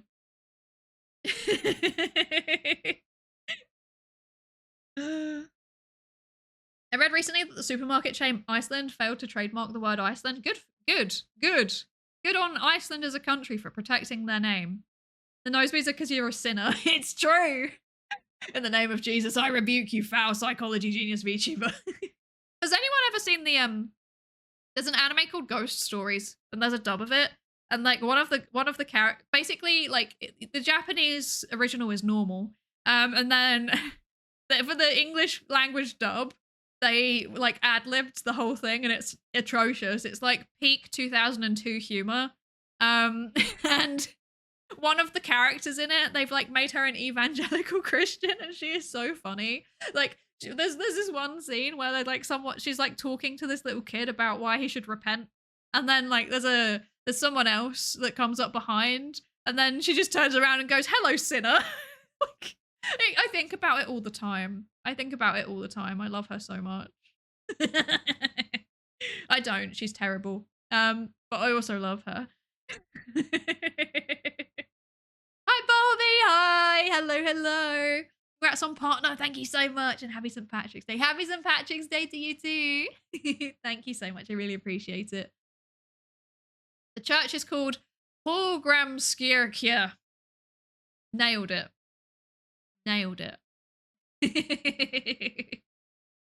Anyway, moving on. This presentation's taken me longer than I expected it to, actually. Part 2, cultural observations. This is the bit that we're all here for, really. Let's be honest. Cultural observations on my time in Ireland. The methodology is trust me, bro. My favorite methodology, exactly. Now I'm considering using sinners as a non-gendered collective noun. I love that, and I might start doing the same. I'm never gonna find me. Welcome in. I hope you're good. Okay, so cultural observations. Okay, so I have a few of them. Number 1, communication. Okay, communication, right? So everybody's always like, "Oh yeah, I love the Irish accent. It's amazing. It's so nice." There is no Irish accent. There are so many of them. They're so very, very different, actually. Maybe if you don't really understand like how they're different, then maybe you can't quite hear it. But once you've been living here for like a year, you can really hear the difference between them. Like I can hear the difference between someone from North Dublin and South Dublin. They're actually very very different. They're very, very different. County Down has more than 5 alone. Exactly. Exactly. Yeah. Thank you so much for the 25 street Baron Gummy. What the heck? Thank you so much. Thank you, thank you. So there is no Irish accent. There are many, many accents. And by and large, I personally think they're all quite nice. It's one of the benefits of living here is that everybody sounds nice all the time. And yes, sometimes people are like a bit rude about the North. For me, it includes the North. I like Northern accents. I think they're cute. Fight me. To me, they sound like home now. Okay? Deal with it.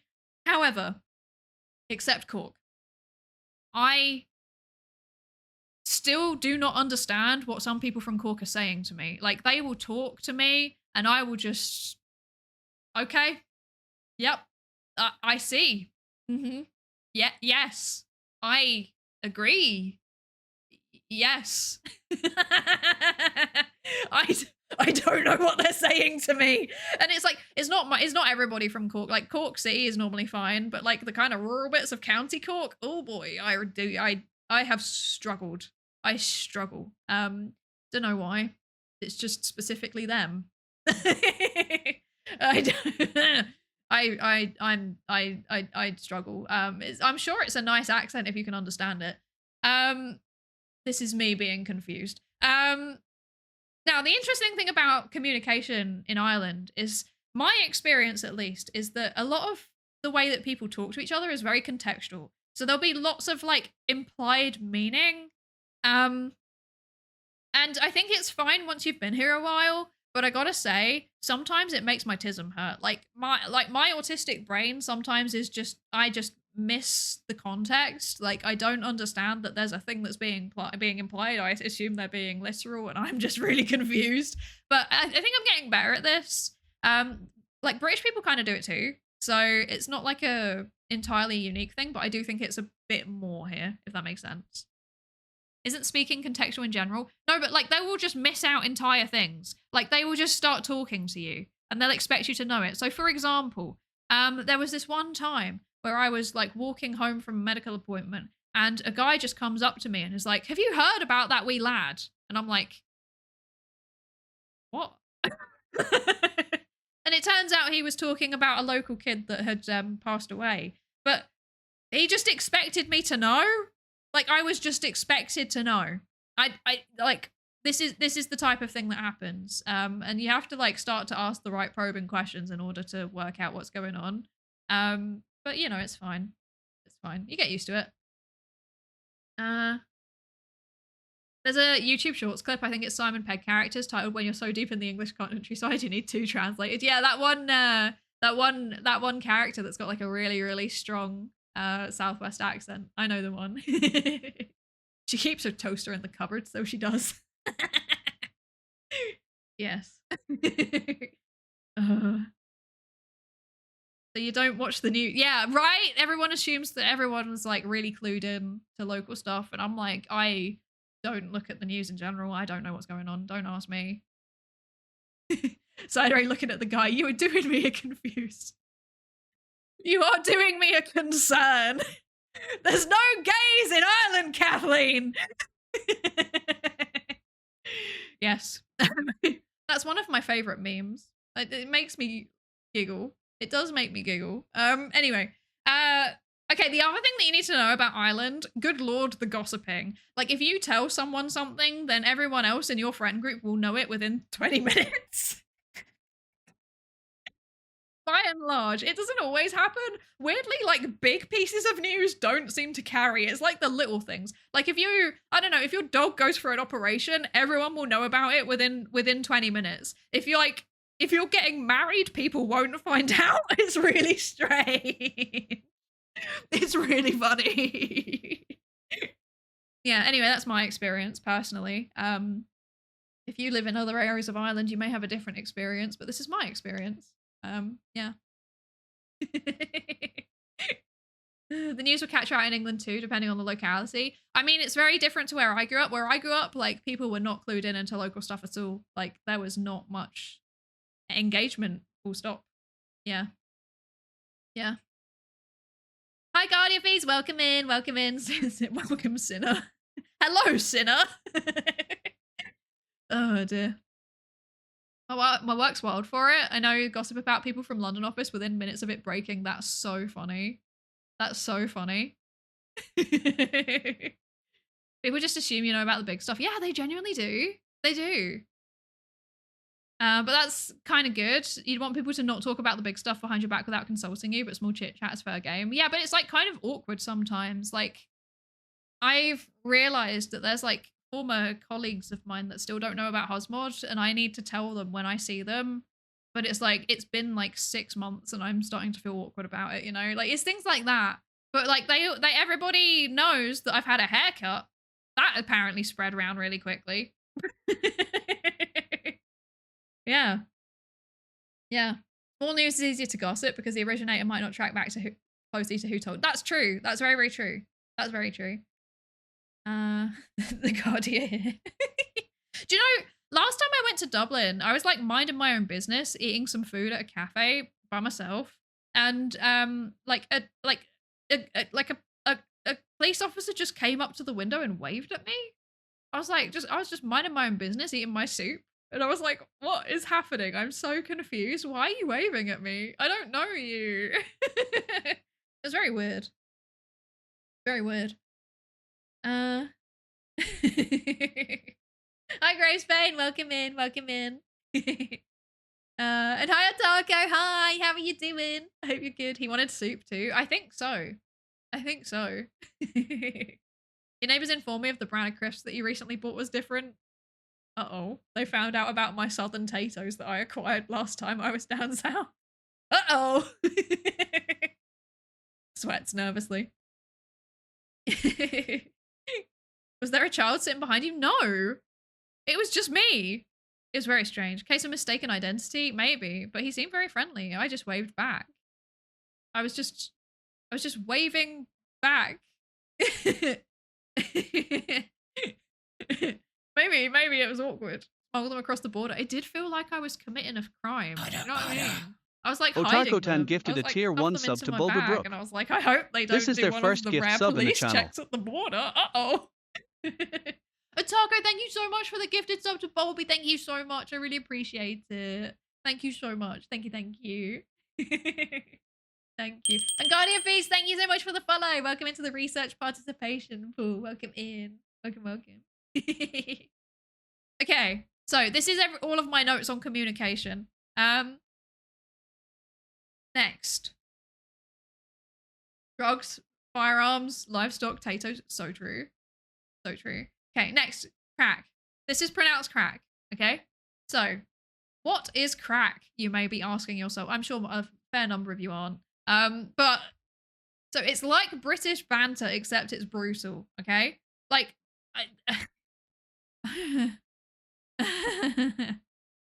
let me tell you, if you go to the pub with a bunch of Irish people, like, you are getting roasted. You are getting roasted, okay? So, this is my experience, at least. My Irish friends will perceive my greatest insecurities and just go straight for them. There is no holding back. They are roasting me. They are ripping me apart.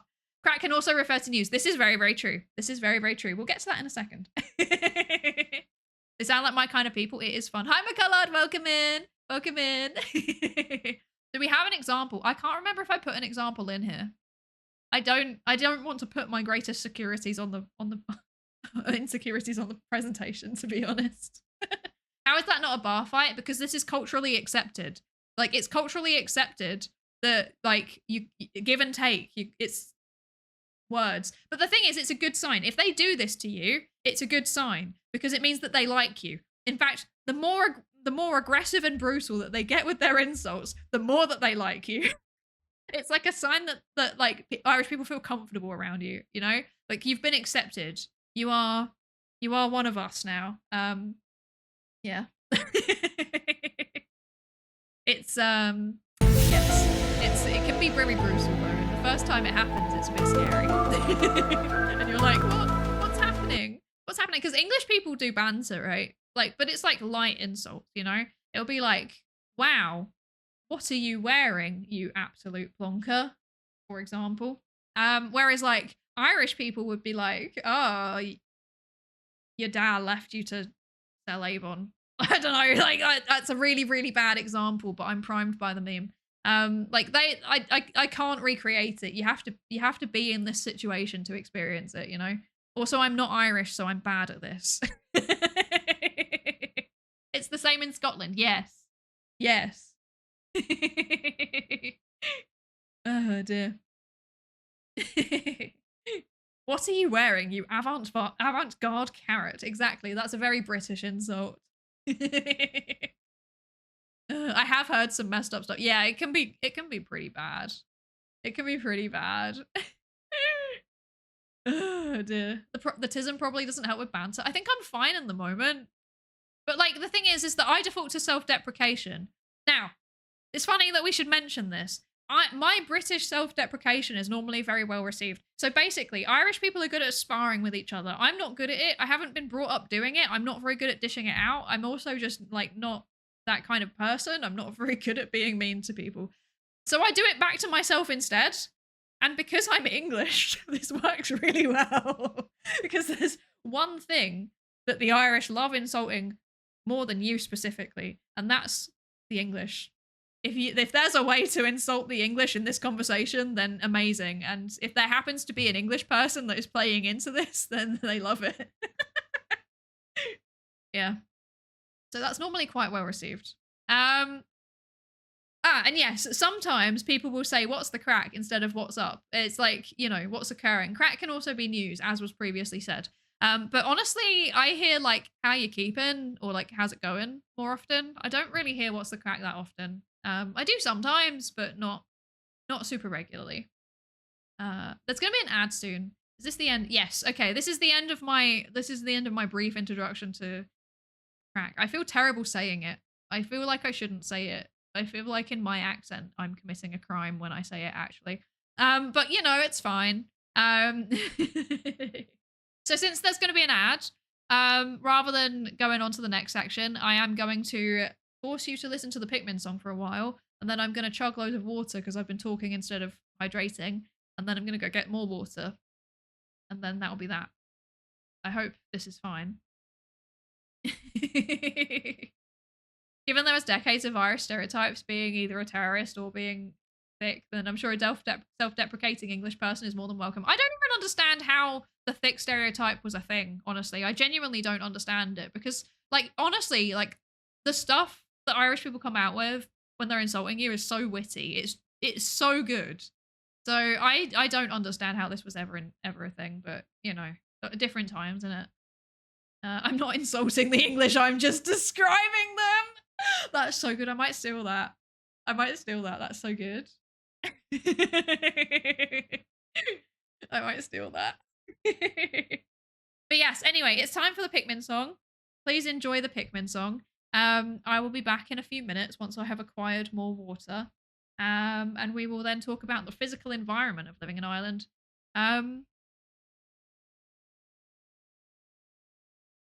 Yes. See you in a few minutes.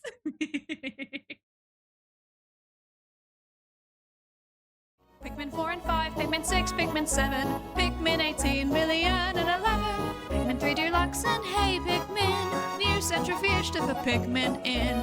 Pikmin in your membrane, that's called Pikmin blot. Old Pikmin theorem that scientists forgot. New mechanics, quantum Pikmin.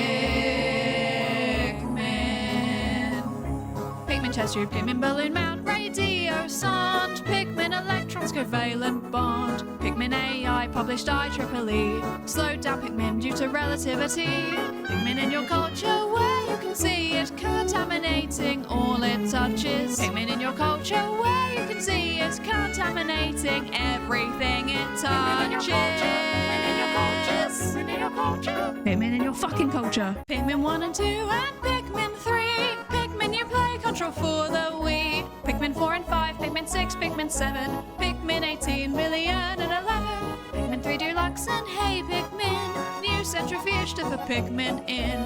Pigment in your membrane, that's called pigment blot. Old pigment theorem that scientists forgot. New mechanics, quantum pigment. Pigment chest tube, pigment balloon mount, radio sound. Pigment electrons, covalent bond. Pigment AI, published IEEE. Slowed down pigment due to relativity. Pigment in your culture where you can see it contaminating all it touches. Pigment in your culture where you can see it contaminating everything it touches. Pigment in your culture. Pigment in your fucking culture. Pigment 1 and 2 and Pigment 3. Pigment you play control for the Wii. Pigment 4 and 5, Pigment 6, Pigment 7, Pigment 18 million and 11. Pigment 3 Deluxe and Hey Pigment. New centrifuge to put pigment in. Pigment in your membrane, that's called pigment blot. Old pigment theorem that scientists forgot. New mechanics, quantum pigment. Pigment chest tube, pigment balloon mount, radio sound. Pigment electrons, covalent bond. Pigment AI, published IEEE. Slowed down pigment due to relativity. Pigment in your culture where you can see it contaminating all it touches. Pigment in your culture where you can see it contaminating everything it touches. Pigment in your culture. Pigment in your fucking culture. Pigment 1 and 2 and Pigment 3. Pigment you play control for the Wii. Pigment 4 and 5, Pigment 6, Pigment 7, Pigment 18 million and 11. Pigment 3 Deluxe and Hey Pigment. New centrifuge to put pigment in. Pigment in your membrane, that's called pigment blot. Old pigment theorem that scientists forgot.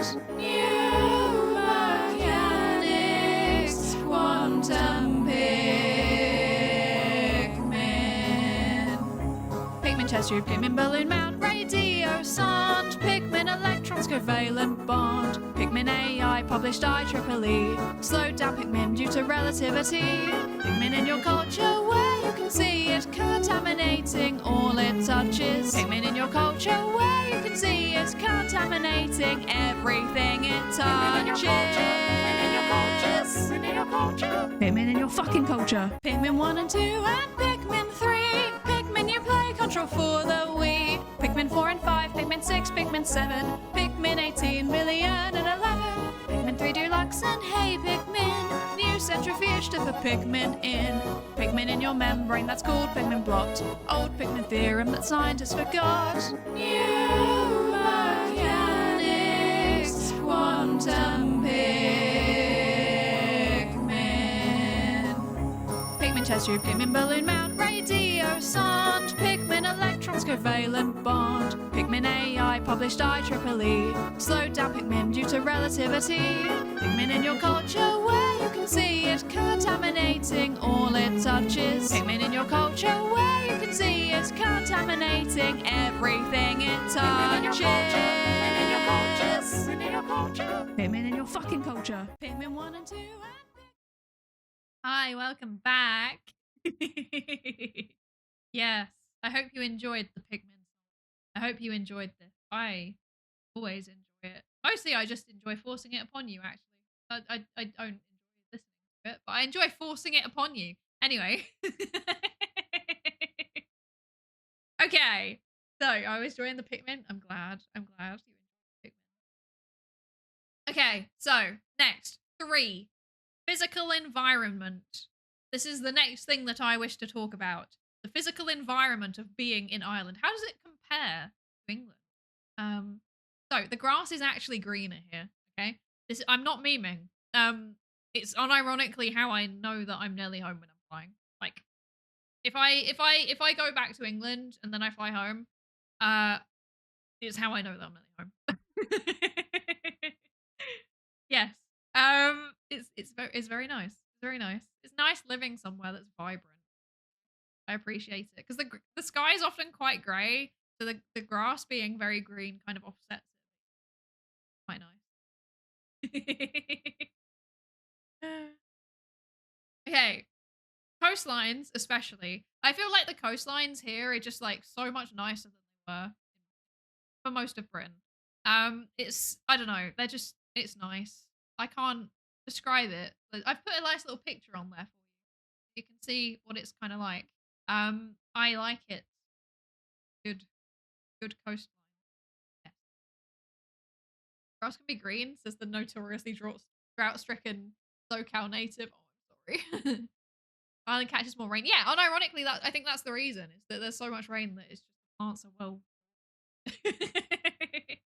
Yes, they don't go like very rarely will you see it like go all kind of like, yellow and crunchy over summer. Like very, very rarely. Normally it's still raining enough. Green. Really nice. Yeah. North Coast is lovely. It's so nice. I love it so much. Yeah. 10 out of 10, highly recommend. Um Seasons. This is a thing that I feel like is quite significantly different in England. Basically, in England, what I remember is that it would come in batches, right? So it would be like there'd be significantly less, at least where I lived, there would be significantly less rain in the summer. It would be noticeable. Whereas I feel like here, it's less noticeable. So like spring, rain. Summer, warm rain. Maybe a little bit of sun sometimes if you're lucky. Autumn, gets a bit cooler again. Still raining. Winter, cold rain. That's the weather. It's not like I don't know. It just feels like it's a constant. It feels like most days it rains at least for like a few minutes. You know, like it's always at least once during the day. Speaking of which, the weather changes every 3 seconds. Like it's so changeable. At least where I am, it's like you're minding your own business. You look out the window. You're like, oh, it's sunny. I should go out while it's sunny. You go and get your shoes on and get your coat on and stuff. In the 15 minutes it takes you to get out of the door, it's now raining. Like you have to bring your sunscreen and your waterproof everywhere that you go. You can't really like. I don't have an umbrella because they always break because it's always windy as well. So yeah, that's the thing. Seasons are just different flavors of rain. Exactly. Like who needs variation? I personally really like this though. Like where I lived in England, in the summer it would get up to like 30, 35 degrees and it'd be like really hot and sunny for big chunks of time and there'd be like hose pipe bans and stuff. Like it was really obnoxious and I didn't like it. And then in the winter, normally it would be the same where it's like cold rain. But when it did snow, there would be like excessive amounts of snow and it would like last a long time. The weather here is like much more predictable all the time. And I am a big fan of that personally. I unironically like when people are like, "Oh, wouldn't you want to move away because the weather sucks?" And I'm like, "No, I actually like it. This climate suits me. Thank you very much. I'm very happy with it." The other day it was cloudy, sunny, sunny with hail in the span of 10 minutes for me. Yeah, I've seen stuff like that too. I've seen stuff like that too. It's so annoying though, because sometimes I'm like, oh, look, I want to go out for a walk. I'm going to look out the window. Oh, look, it's perfect. It's sunny. Or maybe it's a bit overcast, but it looks fine. And then I go outside, and in the time it's taken me to get out of my house, it is now raining. Like, it's pain. It's fine though. It's fine. It's fine. Is mentioning specifically where you used to live described as a postdoc and where do you go to uni for study it? I mean I personally wouldn't because that's still very identifiable information. So I personally wouldn't. Architecture is generally okay. It's normally fine.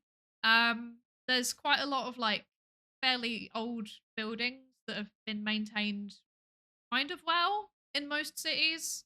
So that makes me happy. I like that. Yeah. Uh, However, this is an anti-spire household. I do not like the spire. I managed to somehow avoid it, despite the fact that as somebody who lives in the north, every time that I go to the Republic, wherever I'm going, I have to go via Dublin Connolly if I'm getting the train, right? And somehow I've managed to avoid this spire for 6 years. 6 years I have been traveling to Dublin like every like month or two. I'd never seen it until the last time I was there, where I was like, I had a bit of time in between my trains, and I was like, I'm just gonna go sit down for a bit. I like was walking, but basically like there's two train stations in Dublin. There's two main train stations. There's Houston and there's Connolly. And like Connolly is where you go if you're going up north, and then Houston is where you go if you're going anywhere else. Um, and I'd like gone into Houston, and I was like walking from Houston to Connolly, and I went via like a little coffee shop that I like, and I went and got my coffee, and there wasn't any space to sit down, so I went and I just went to a bench that was like near it, and I'm just like staring at the floor thinking, and it kind of crosses my mind is that like, wow, how many times have I been here and I've never seen the spire? And then I look up, and it's right in front of me. And like I've been down this street so many times. And I think I've genuinely just never processed that it was the spire. So yeah, I had like a moment of sentience where I was like, wait a second. Anyway, I hate it. Don't like it. 0 out of 10. I think we should remove it.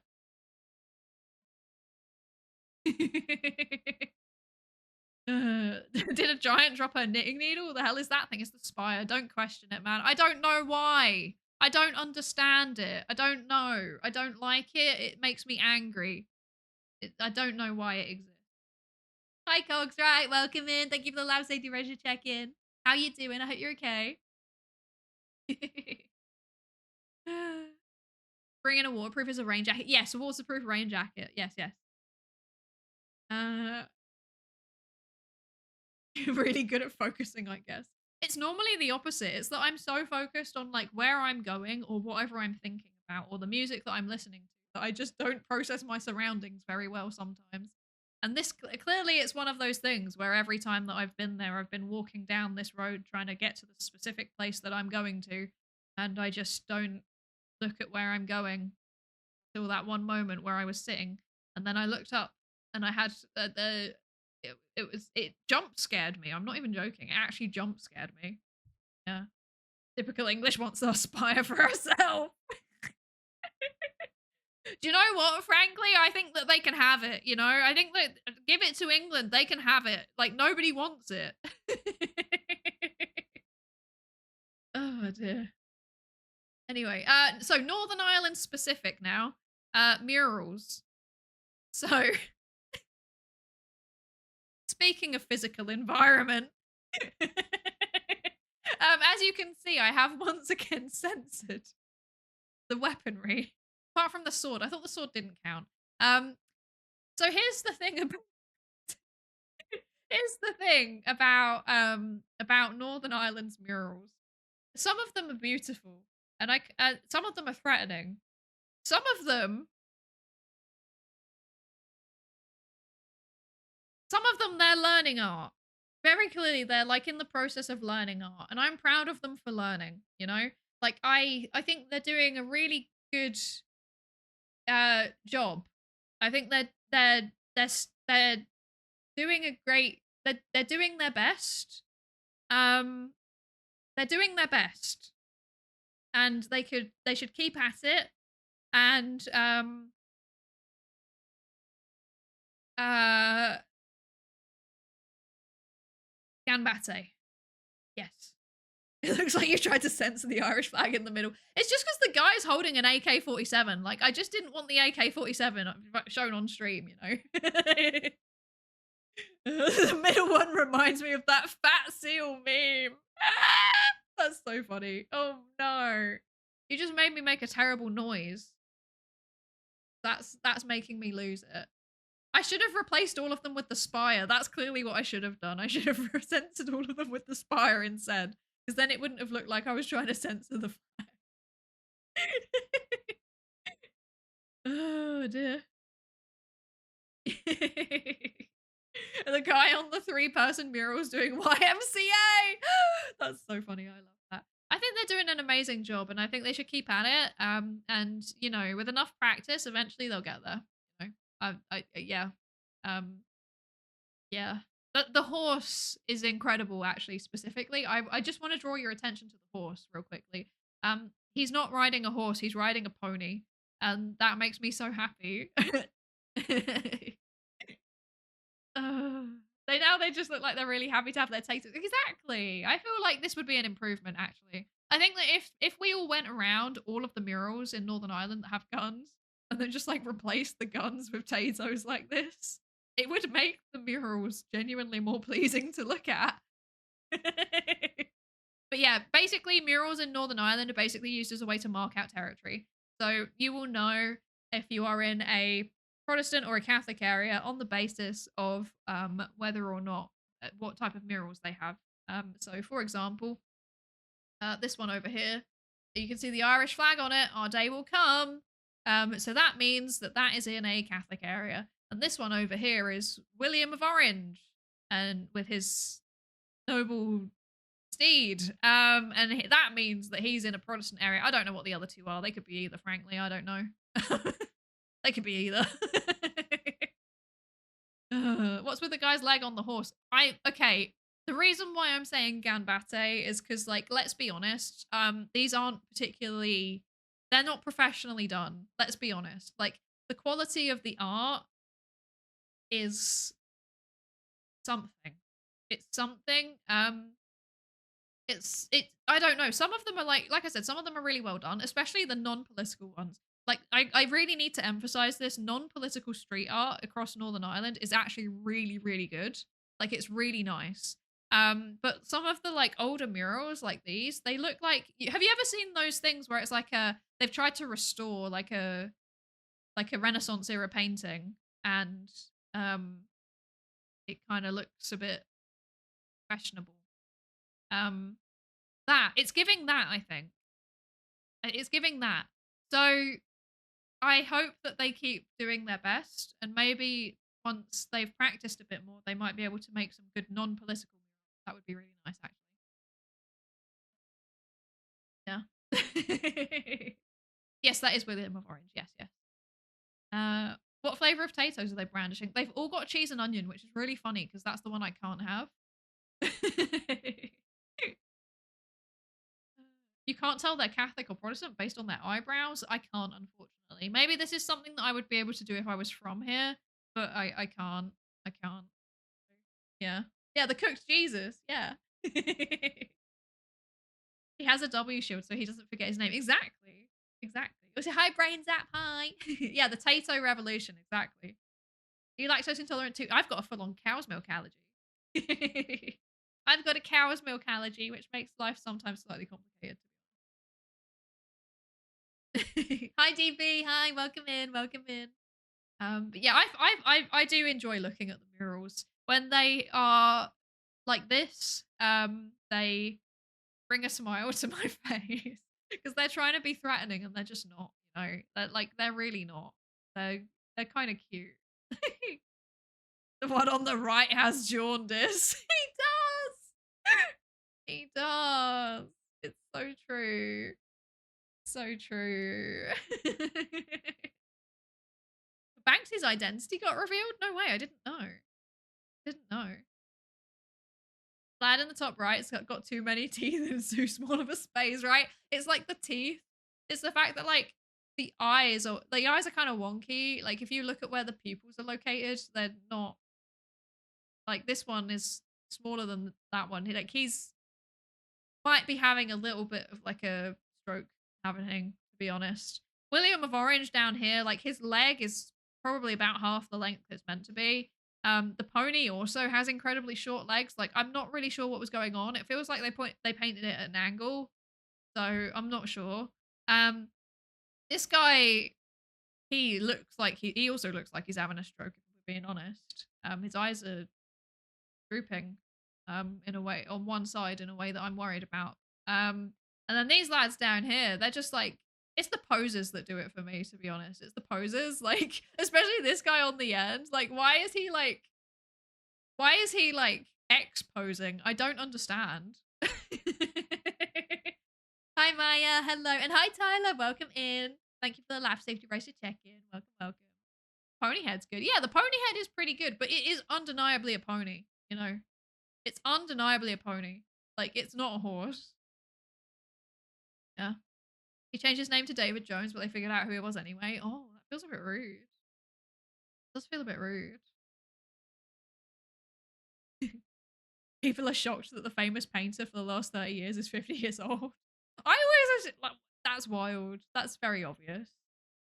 These recent murals, or is history slowly fading into the background? They are starting to be covered up. So, for example, there's a place in wait, where is it? There's a place in like East Belfast where like the murals that they've got at the minute are really, really aggressive. They're quite well done, but they're very, very politically aggressive. It's very much like, you know, if you come for us, we will come for you. You know, it's like that kind of energy. So and they're in the process of like replacing them with things that are like still reflecting Protestant heritage. So it's like famous people who are Northern Irish Protestants, but it's less politically aggressive.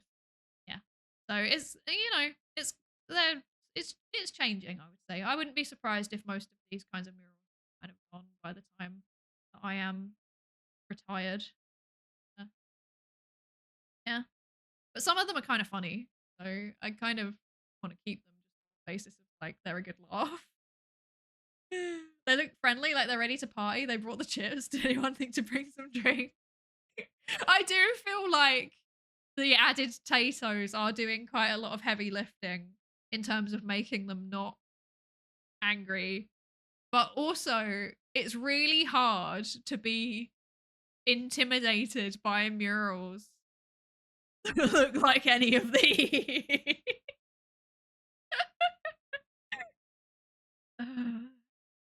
Yeah. Yeah. Hi to Knifefish. Thank you for the lab safety racer check-in. Thank you, thank you. Retired in this economy. I know. Shocking. I'm not sure if it will happen, but maybe. Less threats of terrorism and more look at my superior potatoes. Got it. Yeah, exactly. We just need to replace it with advertising as a good capitalist VTuber. This is clearly my opinion. As the most political capitalist VTuber, very clearly I think that we should go around Northern Ireland and replace all of the murals with Tato adverts.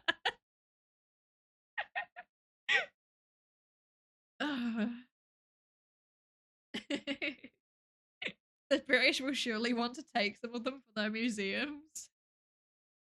Not even the Brits want these ones. You may take our lives, but you'll never take our potatoes. True. Oh. The potato divide actually makes these murals much more divisive than the guns did. I mean, sure, but like the one thing that Catholics and Protestants in Northern Ireland have in common is that we all think that potatoes in the north are superior to potatoes in the south. Like, really, if you think about it, it's actually the great unifier. I think it would make them all less political. uh,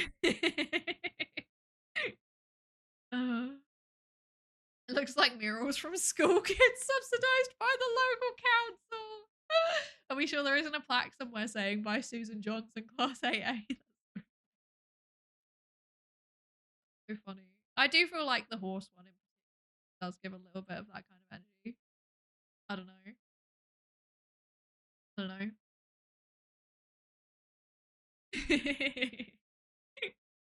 Is there Greg's in the Republic, or is that another dividing line? That's another dividing line. Now I can be honest about it. This is the thing, is that I doxed myself by accident so many times, and I don't know how many people picked up on it. Like before I, officially said, by the way, I'm actually in Northern Ireland.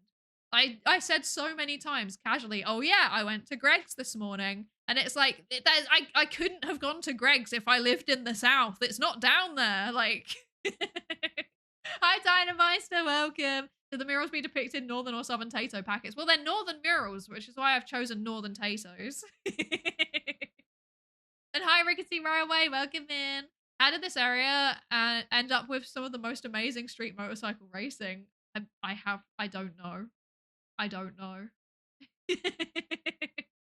I don't know.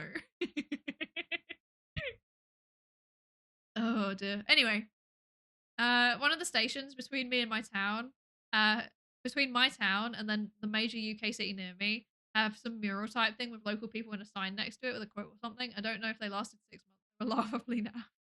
But they're cute though. I love a bit of bad street art. It makes me so happy. Like good street art is nice. It's good. Like I like looking at it. But like bad street art, where it's like, just like a bunch of kids have done it, it's really cute. It's really cute. Yeah. If the Tato army starts to fall, then the Americans will support them by sending Dorito reinforcements. No, but Doritos and Tato's are very, very qualitatively different. They're very, very different. Just assume you meant Ireland when you said Ireland. I'm sorry for breaking the immersion. Sorry. I couldn't lie anymore. I had to confess my sins. I couldn't do it. I couldn't do it. Okay. Right. So last cultural observation, notions. Now our mantis asked me to talk about this. And so I put it in. But I have a problem, right? And my problem is this. Basically, so basically notion stands for notions of grandeur. That's what it means. It's like a that's what it this is what I mean when I say Irish people just like assume the like you know the context. Like they'll just start talking to you about notions and it's like notions of what? It's notions of grandeur. Now the problem that I have with talking about notions is okay, oh yeah, no, sorry. So this is what it means, okay? This is what notions are. Let me reverse. I'll explain to you what it is as best as I can. You'll see why I say as best as I can. So, if you go into a cafe and you order a white coffee, fine, no bother. If you order a beetroot matcha latte, you've got notions. This is what this means, okay? At least as far as I understand it. This is like the best approximation that I can get, okay? Please, if someone is Irish, please correct me on this if I'm explaining this incorrectly because I don't entirely understand it. I didn't grow up with this, right? So basically, my understanding of what this is it's like reinforcing classes. So it's like everybody should be like you know, working class. Don't like think too highly of yourself. Don't be getting into like those kinds of artsy things. You know, don't be getting so fancy, right? It's basically reinforcing classism. Like any kind of social mobility, you've got notions. This is my understanding of it. I wouldn't be surprised if this is something that the Brits caused. Now, the reason why I'm saying I'm doing my best to explain it, but I don't have the best grip on it myself, is because I'm English, and therefore I'm automatically assumed to have notions. Like it goes without saying that I have notions. You know? Like everybody assumes me to be pretentious. So I'm like opted out of this whole system because I'm assumed to instantly have notions just purely on virtue of being English. Assigned notions of birth, exactly. I've got assigned notions of birth. It doesn't matter like how I grew up or what kind of things I'm interested in. Like I'm safe because like even if I was the most like you know working class down to earth person ever, I would still have notions. So I can't get out of it. Right? Yeah, and you know, obviously the fact that like I've worked at a university, I have a PhD, I am into some kind of like niche hobbies. Like it just stacks up. I'm cooked basically. I'm cooked. I have so many. Yeah. Uh yeah. It's like ordering oat milk in the wrong neighborhood. Exactly, except the whole island is the wrong neighborhood. Oh dear. Oh dear. Yeah, this is my best understanding. This is my best understanding. In my experience, Notion is just something that's different. Like you got a notion for it, but something typical wouldn't be a notion. Yeah, but this is my understanding of like where that comes from. If that makes sense. Like you're doing something different, but like how dare you not conform? And by the way, what you're expected to conform to is like basic working class etiquette. Like you like don't start experimenting there because then you're getting fancy. Yikes. No?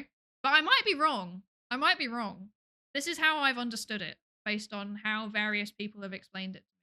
Is notions a concept or do people actually use the word? People actually use the word. In fact, when I was on the most recent train that I was on, I was sat behind no, I was sat in front of a nice couple, like a nice older couple. And I don't know what the guy said, but the woman turned around to him and very, very loudly went, "Don't you be putting notions like that in my head." So this is a thing that people say in conversation. Yeah. Uh, uh, it's crabs in a bucket. Yeah, exactly. Exactly. It's crabs in a bucket. That's a good way to describe it. Thing think it died off in like the 90s, but I for one remember careers talks in about 93 where it was implied that all the lads would work in warehouses or drive forklifts and all the girls would want to become hairdressers. I feel like that's still a bit of a thing in some places. So this is the thing though, is that like British working class British people do have a kind of like, I would say that working class British people, it's similar. We don't have notions as a concept, but I think we have them, if that makes sense. You know, like we have it. It's just it doesn't have a word.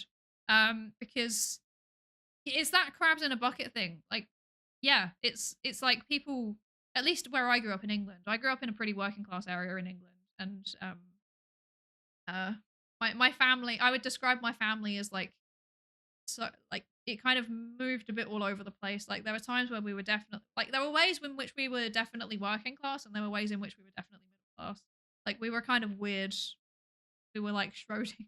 We were like Schrodinger's working class. It was very strange.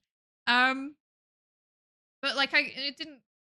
I mean, most of my childhood, I wasn't like rich. You know, I wasn't. I was on free school meals and stuff, so it wasn't like amazing. Um, and I think there's a kind of similar thing. At least I definitely experienced it in with some of my friends that didn't go to the fancy school that I managed to bag my way into. Um, where basically like they thought that I was. I think it was the same thing. Like it wasn't having notions because we didn't have that, but you know, kind of the same thing. Where it's like they would be judgy. They would be judgy for you getting interested in new things, like trying to experience new things, or for like having having interests that were kind of too posh, basically. Yeah, yeah. It's the don't flaunt being better than everyone else thing. It's not British or Irish, really. Yeah, I feel like it's very, very embedded in the culture, though, for both islands. I feel like it is very embedded in the culture.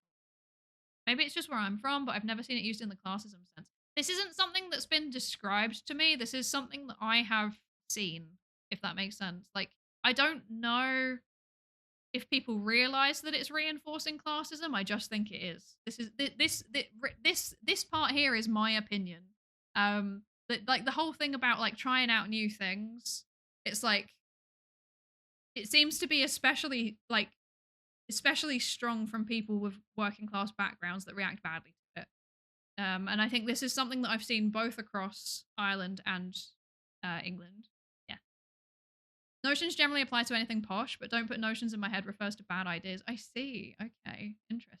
But then the woman that was saying this on the train, the bad idea was that he'd suggested to go and do something. So I feel like there's an overlap, you know? I feel like there's an overlap between like anything posh, also anything bad. By the way, posh is bad, you know? Like that's what I mean when I say there's a bit of classism reinforced. That makes sense. Yeah. Hi Nasha. Hello, hello. Welcome in. How you doing? I hope you're good. But yeah, like I said, this is my understanding of it as an outsider who doesn't like I this is me by default. I'm always going to be judged as being posh. This is how I've understood it. But I might be wrong. Because being posh equals English. Unironically, people assume that. People assume that.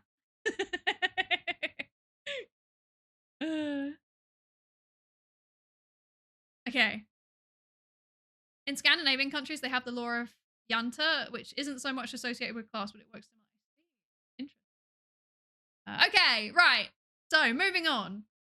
Ask me your questions about living in Northern Ireland. There definitely wasn't meant to be another section here, which I didn't get around to making because I started the presentation 45 minutes before the stream was due to start. Tee-hee. What are your questions? Do you have any questions? Is there anything that you would like to know more about? Is there anything, for the Irish people in chat, is there anything that you strongly disagree with me on? I'm welcome to be peer reviewed. What section did you plan? I had like an entire list of things that I was going to talk about, and then I just didn't get around to it. But then I've also can't remember where I put the list. And that was why I didn't finish the presentation, because I was like spending like 15 minutes looking for this presentation for this list, and then I was like, oh, I'm just going to put what comes to my mind. I'm doing it. Yeah. There's a contextual element to it too. If I said to you, let's build a Psydere lab with all the money, you're going to earn from being a partner, you would say, don't be putting notions like that in my head because I'm suggesting something that's full of whimsy but potentially unrealistic. I see. I see. I see. Aspirations or pretensions beyond what might be expected of one's position or social role. Is that the definition? Interesting. Interesting. When are you leaving to Southern Ireland? Great question. Um, um, I am open to it. If my job situation goes a certain way, I'm probably gonna have to. That's the answer to that. Um, Not about Ireland, but can you do the rolling R? No, I can't. I can't. So why did you stay? Are you a Protestant? Is your hair red? Sleeper, I'm gonna bite you. Do you call the south of Northern Ireland Southern Northern Ireland, or do they cancel out to Middle Ireland? Well, all of Northern Ireland is in the north of Ireland, so I don't know how to respond to that. The real question is Donegal, right? Because Donegal is like, it's in the north of Ireland, but it's not in Northern Ireland. It's like a little thing that runs along the side. Poor Donegal. It always gets ignored. It always gets forgotten about. They're terribly deprived. They should get more stuff. Um, I can't really get there very easily because there's no trains. The trains stop at Derry, so yeah. Uh, yeah. uh, do the pigeons have an accent? No, they just kind of go coo, coo, coo, as in anywhere else. Although I have noticed, interestingly, I see more brown ones. Like, you know how sometimes there's like one brown pigeon? I've seen more of them here. Interesting. Compared to where I grew up. Have you learned any words of the Irish language? I have not. I know a little bit. I know a little bit, but not very much. It's very, very basic words, like culture, etc., etc. It's the very, very basic ones. It's actually on my list of things that I would love to do, is to like learn more because I feel like it's a very nice language, and I know people that speak it, and it would be really, really cool to be able to learn a bit of it actually. Who do Northern Who do Northern and the Republic have close ties with besides the UK/England and the US? Canada. There's actually a bit of Canada called Newfoundland, but the accents sound uh, incredibly Irish. And Australia also has a lot of links. Um, Poland, because not because there's a lot of Irish people in Poland, but because there's a lot of Polish people in Ireland. Also Philippines, same thing. Um, Also Brazil, same thing again. there's, there's a lot of Brazilians. Spain also. Spain, because they're like close physical proximity. There's been a lot of movement between the two places. Yeah. These are the things that are coming to mind off the top of my head. Yeah. Uh, do you think Belfast should also get a spire? Belfast kind of has one actually. There's like a spire attached to the cathedral, and I equally hate it. I hate it. uh, uh, we don't need Donegal. Don't bully them. They're doing their best. Uh, what is a meme that is quintessentially Irish and utterly incomprehensible to the rest of the world? Probably that one guy that's like, you wouldn't be long getting frostbite. Maybe that guy. Maybe him.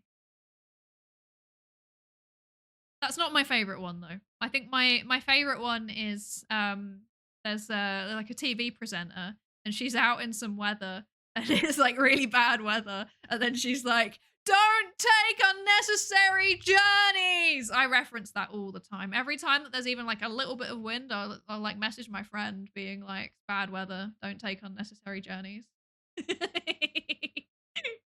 uh, uh, uh, If you could swap Ireland with a different island, the relative sizes of the two states remain the same in city swap. Which would you switch with? I wouldn't. I wouldn't swap it. I like it here. Do you have any strong opinions on the gliders? They're all right. Not really, to be honest. I have strong opinions on TransLink, though. I have very strong opinions on TransLink. Why do the buses just not turn up? Why do you have one job? Your one job is to run the bus. Why does the bus not come, TransLink? Why does the bus not come? Thank you. Anyway, Irish torture? It's cute. I know it's taught really badly in schools, though. I've heard this so many times. Would you rather have a horse-sized duck or a duck-sized horse? Joe, you're working. I would rather have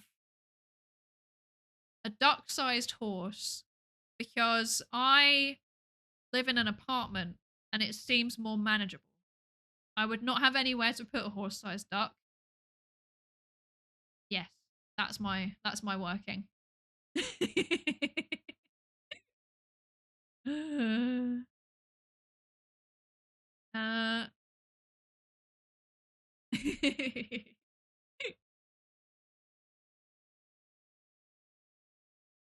you're able to get to the spire, what would you do with the melted down metal? I would use it to create more buses for TransLink so that they have a higher chance of turning up.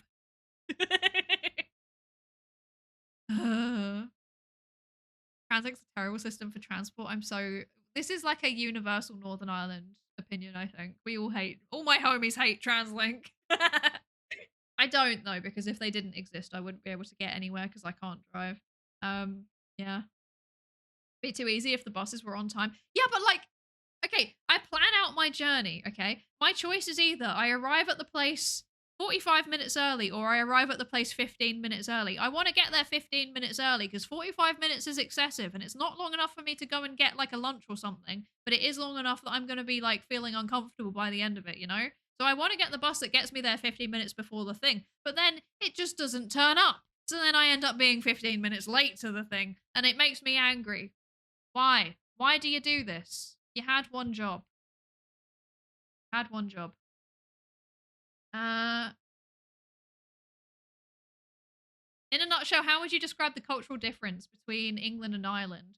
So, okay, so I gotta put a heavy emphasis on this. I grew up in like South England, okay? So I grew up in like an urban area of South England where people commute into London for their jobs. And then I also also grew up a bit in London. So that's like my cultural reference. And I'm saying that because that bit of the country, that bit of Southeast England is like very, very different from a lot of the rest of England. Okay. So I grew up in the bit of England where people are nasty.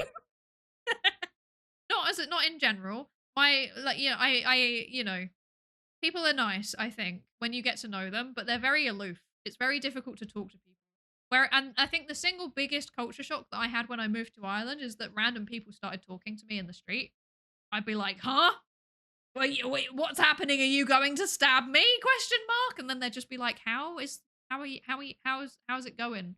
What nice shoes. Where did you get them? And I'm like, what is happening? Why is this person talking to me? I am not used to this. I do not like it. I feel nervous. And it's just a normal conversation. So basically that was the main cultural difference I think moving over was people are friendly and they just talk to you.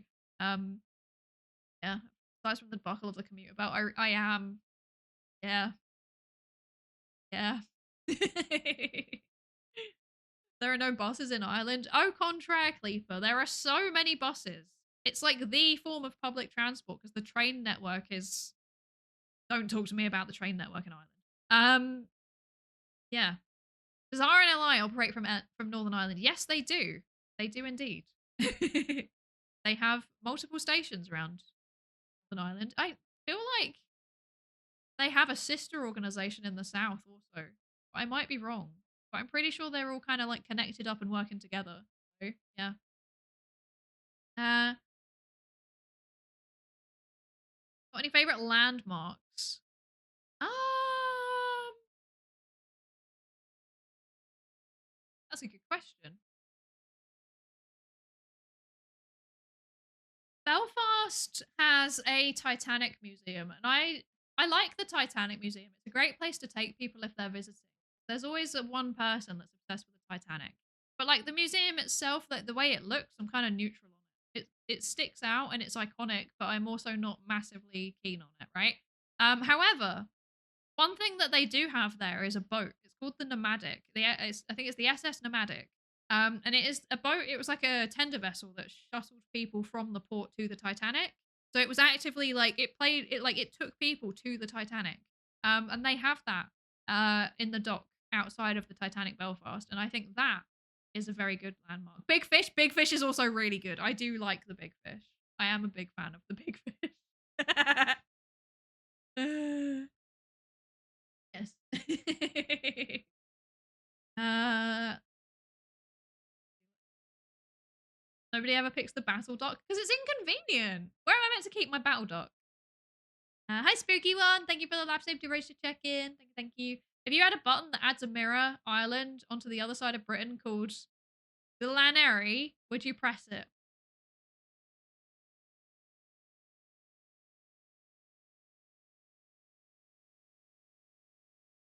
I feel like that would disrupt the North Sea drilling operation. I'm not going to continue as to whether that affects my opinion. What's the internet coverage like in Northern Ireland? Where I live, it's really good. I've got gigabit internet. So, yeah. Free Wi-Fi in public areas, though, I'm not sure because I have a lot of data, so I've never needed to use it. I don't know. I'm sorry.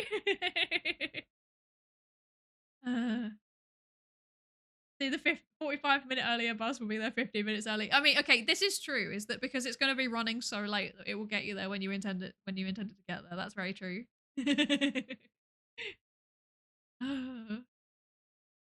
uh, Trains are always on time, but the options are limited. Yeah, that's exactly my issue. Like they're so consistent, but then there's so few of them, and then they sell out in advance a lot of the time as well. They're really cheap though. They're great value for money, I reckon, especially compared to what they're like in England. But there needs to be more of them, and the network needs to be more extensive. How fast is the bell actually? How fast is the bell? I'm not sure. uh,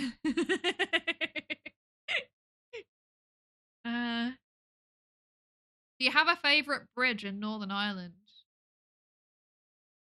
Carrick-a-Reid. Carrick-a-Reid Rope Bridge. That's a good bridge.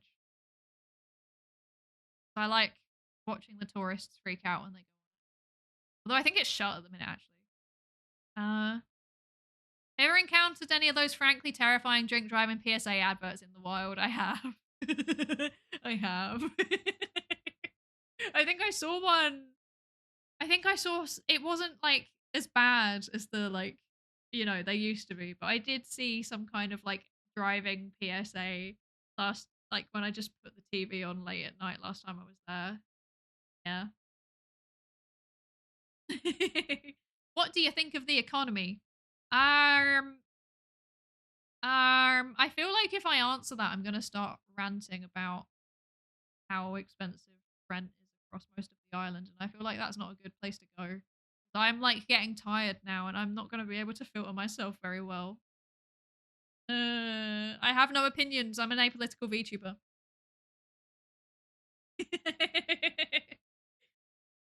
How would rotating Ireland by 90 degrees affect the trout population?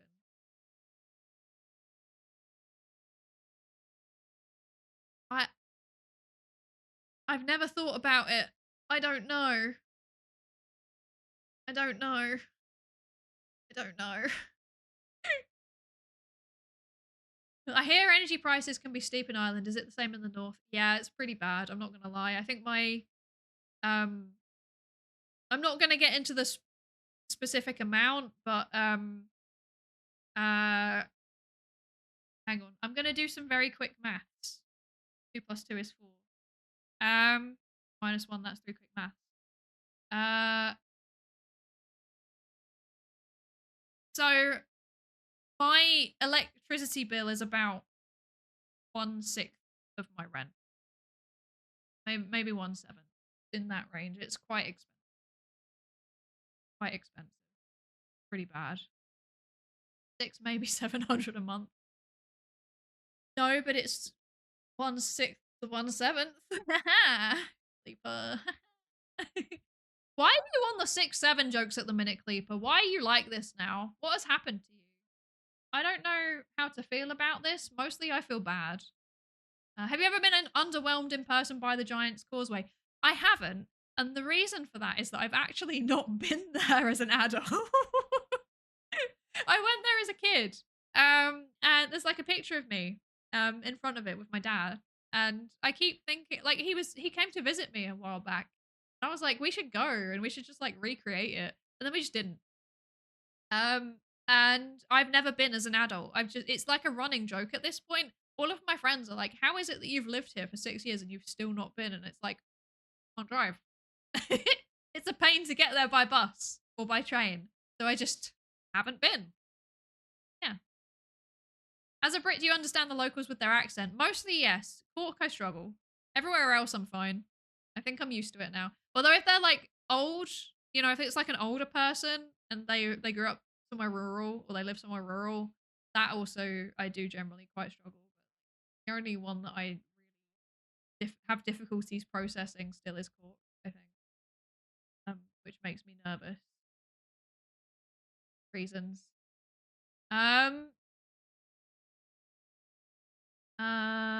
Is there anything that you miss about Britain? Audi. Though this isn't something that I miss about Britain because they have it in the Republic as well. Northern Ireland specifically does not have Aldi, like the shop. I miss it. We have Lidl, but we don't have Aldi. So, yeah, that's what I miss. Aside from that, honestly, not much. Like, no. Eurostar, I guess. Maybe. No.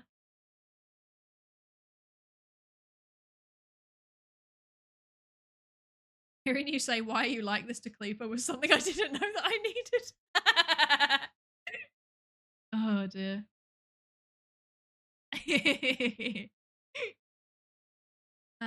When was the last time that you happened to be riding round in a Rover? If I see ops then it's over, I'll send man straight to Jehovah. We're gonna take shots like M. Sharapova. Doing up tennis. Cool man Dennis, I'm a menace. Doing up olives in Venice. Big man ting, I'm bigger than Venice. Stop it. Otherwise unknown P might bash man's head straight down like a boppet. So make like a Freddo and hop it. Your girl is 4'4" and got bare hair on her toes like a hobbit. Every seen in club then are doing up AJ the way that weave and bob it. Anyway, stop now. Does that answer your question?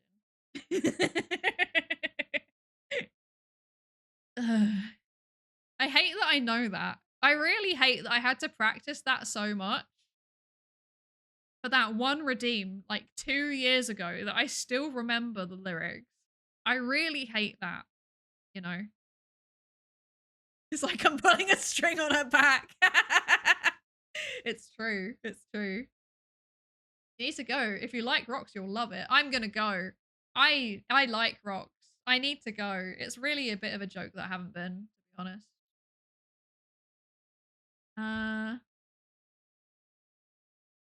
Let's go to upper class for you. I go to Lidl. Have you been to Belfast Airport? Which one? There's 2 of them. One of them's in Belfast and one of them's not in Belfast. I've been to both because it's the main way to get out of Northern Ireland apart from going to Dublin. I have also been to Dublin many times. But Dublin Airport is my nemesis. I hate that place. I hate it with a passion. It's my nemesis. You don't know pain and suffering until you've just got off of a 2.5-hour bus that went down to Dublin Airport. Maybe 3 hours. I don't even know anymore. Time is an illusion. You've been on the bus and it's 4 a.m. and you're getting off the bus and then you have to sit there and you have to wait for 3 hours, and part of it is going through security at Dublin Airport, which is always disgusting, and then you're getting on, of all things, a Ryanair flight. You do not know pain and suffering until you've had that process, okay? Frankfurt Airport is my nemesis. I also hate Frankfurt. I feel you on that one. Frankfurt, if I actually had to like list my most hated airports, Frankfurt would actually be number 1. I hated that place. I had to stay in the passport queue for 45 minutes. 45 minutes for a passport queue. Ridiculous. I wasn't even coming in, I was leaving. Why is there a passport queue to leave, Frankfurt? Why is there a passport queue to leave? Why is it 45 minutes, Frankfurt? Anyway. German efficiency, it's a lie. I've seen Deutsche Bahn. I've seen Frankfurt Airport's passport queues. German efficiency, it's propaganda. I do not believe it. The international airport being 45 minutes out of the way with zero transport links is certainly a choice. I mean, to be fair, they do have the bus. That one bus that goes from Belfast. So if you don't live in Belfast, you then have to travel into Belfast in order to then get the bus that goes from Belfast. Cry, cry, cry.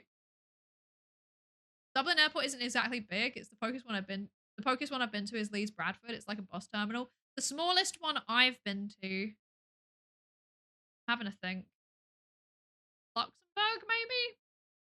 Luxembourg was pretty small.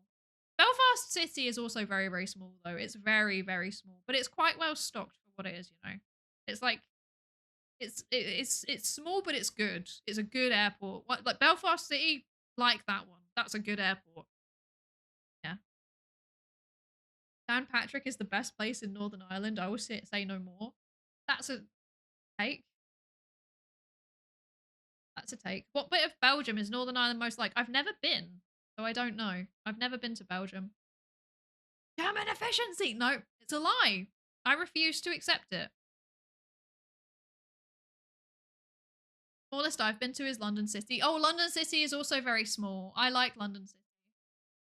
I'm gonna be so real. I'm like, because I because I have notions. I now if I'm flying home, I normally go from London City because I want to go on the nice plane. I can't be doing Ryanair anymore at my ripe old hag age.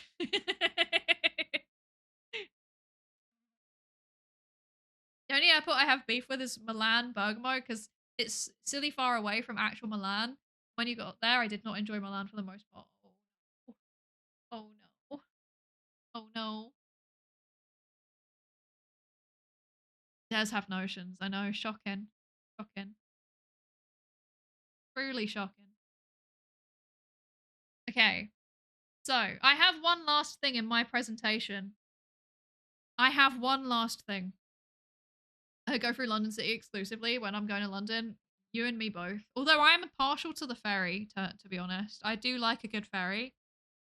I do love myself a good ferry. Anyway, I have one last slide. I have one last slide. Would you like to see my final slide?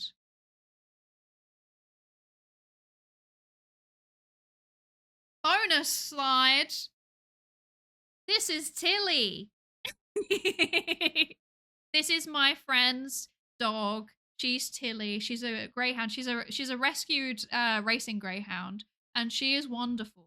I love her so much. Now you may be wondering, why is there a dog on your presentation about Ireland? And the answer is that she's from Limerick, and therefore she is actually relevant to this presentation. She's so good. She's wonderful. I love her so much. The owner's also pretty cool, gotta say. But yeah, Tilly is gets very, very excited when I approach her location. She gets very excited even when she hears my voice on the phone. So I felt like she needed an honorary mention in this. Very relevant, very important. I agree. She's so cute. Also, Soundwave and Dialects of Time Lord, thank you so much for the follows. Welcome into the research participation pool. Welcome, welcome. She's so good. I love her so much. She's wonderful. She's wonderful. Yeah. Look at her little eyes. She stares. She's got bug eyes. She proper stares at you all the time. She proper stares. Night Mind, hi. How are you doing? How are you doing? I hope you're good. Thank you for the hydrate. Thank you. She's very honourable. She is indeed. When she gets zoomies, I imagine that they stay zoomed. She is incredibly zoomy. She's so, so, so very zoomy. There's going to be an ad in a second. I'm just going to keep talking while it plays, and then you can come back afterwards and see more. I think this is good.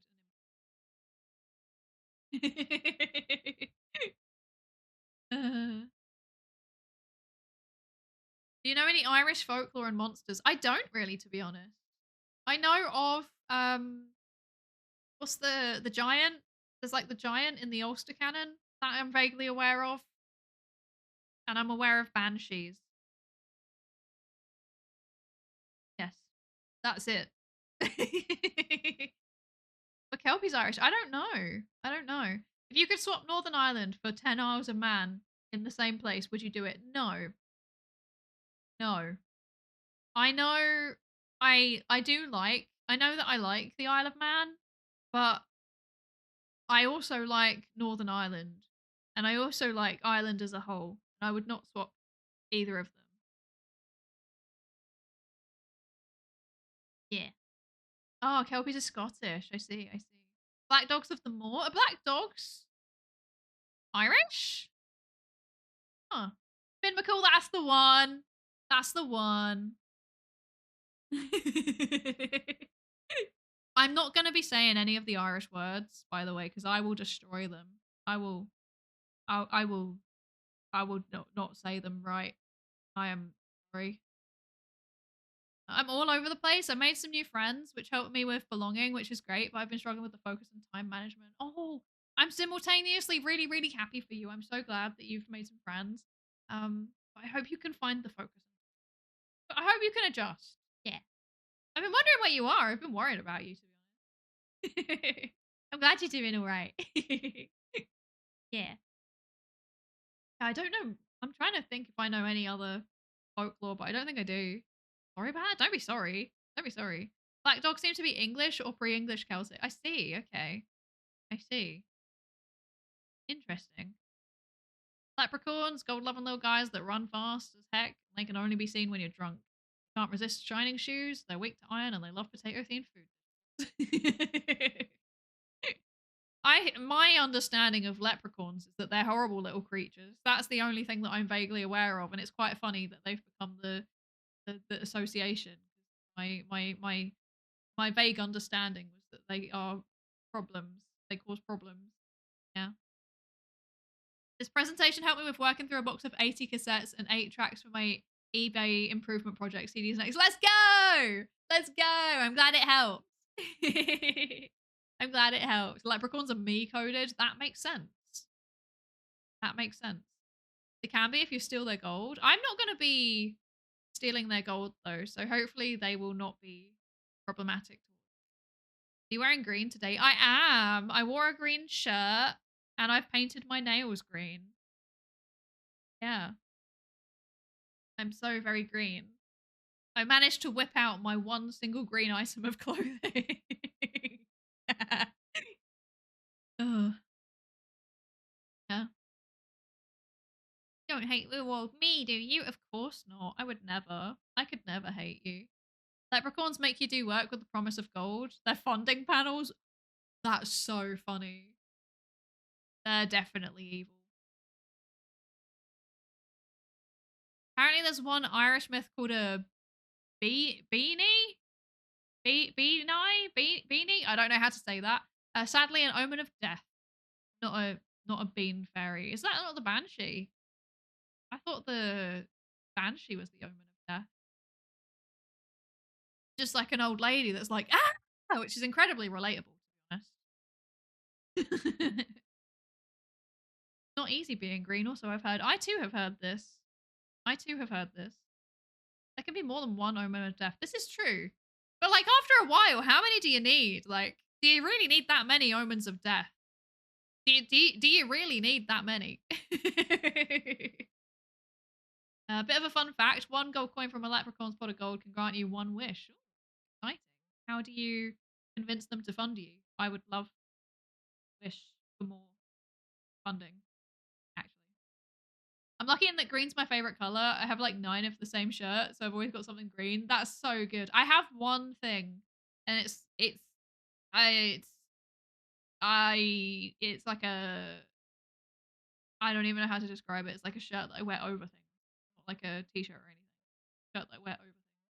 And that's the only thing that I have, and I have worn it every single day for St. Patrick's Day in the whole 6 years I've been here. And that's like one of the only times it comes out of the cupboard. It's not one of the only times. I actually wear it a fair bit, but yeah. A lot of people died. This is very true. This is very true. Male leprechauns are territorial, so they will fight each other. That's concerning. I've never seen one. Even when I'm drunk. I've never seen one. The only thing that I have ever seen when I am drunk is my friends. Oh, that's it. I've never seen anything interesting. It's so sad. When I was a kid, there was like when I was a teenager, there was like a rumor where I lived, which was that there was a giant rat that lived down an alleyway. And it was like it was like dog-sized rat. And I never saw it. Everyone used to tell me that there was this dog-sized rat, and I never saw the dog-sized rat. It's a fairy called a joint eater that eats half your food and then prevents you from getting fat, according to. That's so random. Anyway, please can everybody tell Tilly that she's a good girl? Please can we all tell Tilly that she's a good girl? This is very important to do, I think. Very important. Good girl, Tilly, thank you. I'll give her lots of head pats.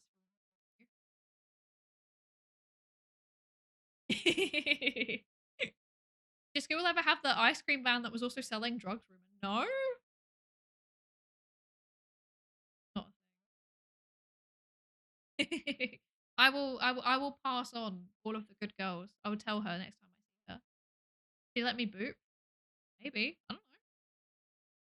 You asked really nicely, she might. Okay. Oh, it just disappeared. Dramatic. Okay. With that being said, I am now very tired. Apparently there is a salmon of knowledge. There is a salmon of knowledge. You're right. That's so there's a sculpture in Belfast. It's like on the riverfront, and it's called the Big Fish, the Salmon of Knowledge, because that's what it is. It's from it's the Big Fish, the Salmon of Knowledge, where one ate a salmon and then got really wise. I don't know. I don't know. I don't remember the Big Fish landmark. Yes, it's very funny because it is a very good landmark actually. Like if I'm trying to meet someone in Belfast ever, hypothetically, if I were to be in Belfast, then I would be like Big Fish. It's very good place to meet people. Is there also a little fish in a cardboard box? No, there is just big fish. Really big fish. Bears hate him. Also, beware of fairy circles. They're mushrooms that form a perfect circle in Ireland. People believe that's a portal to the realm of the Fae, the fairy realm, where the leprechauns reside. You know what? I might just go there. It might be fun. It might just be a good laugh to just go. I think it would be fun. Selkies are Irish. Oh, I see. Can I shout out Nep? I'm. Is it 1 hour from now? I thought it was now.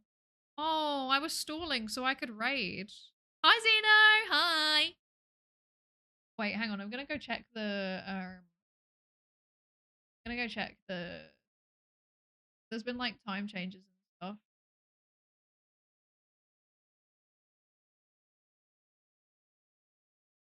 My timestamp says it's now, or in like 4 minutes.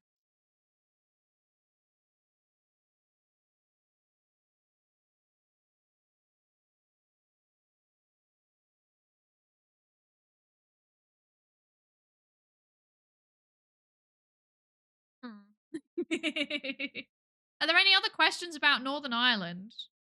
Do any of you have any other questions about Northern Ireland that you would like me to answer? Is there any other question?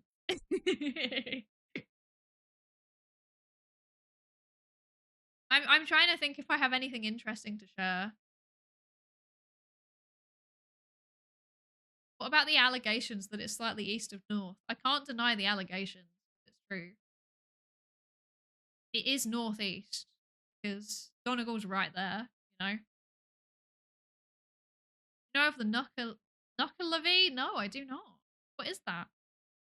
What else is there other than the Giant's Causeway and the Big Fish? Um, you can go to that one place where they filmed Game of Thrones, but all of the trees are dying. What's it called? The Dark Hedges, I think it's called. Basically, it's like a road that they shot something in Game of Thrones in. They shot Game of Thrones here in Northern Ireland. So there's like one road where they like apparently they had horses and it's like trees hanging over the road or something. Um, and you can go there and you can go and see them. But now there's been so much tourism that the trees are dying, so that's not great. That's not great. What's the best place or tourist attraction that most tourists aren't aware of that one should visit? There's load in Belfast, at least. There's loads of really, really good like cafes and bars and stuff. So I think a lot of tourists, from what I can see, will go to the big places. I'm trying to think.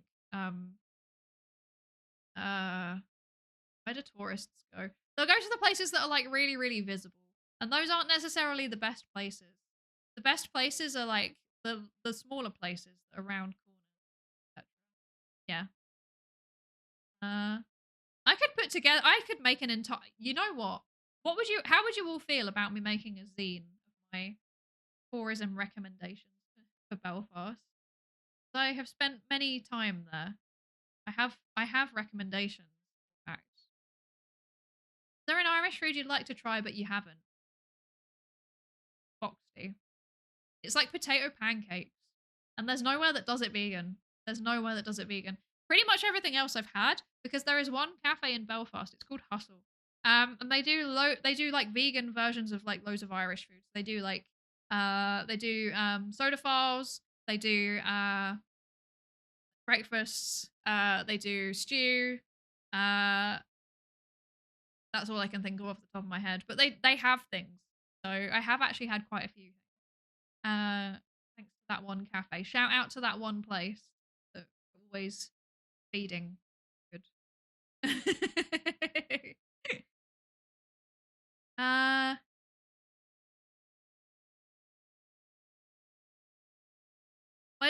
where do people typically go there for a summer holiday? Is it the same Benidorm, Tenerife type places as the mainland? Yeah, yeah.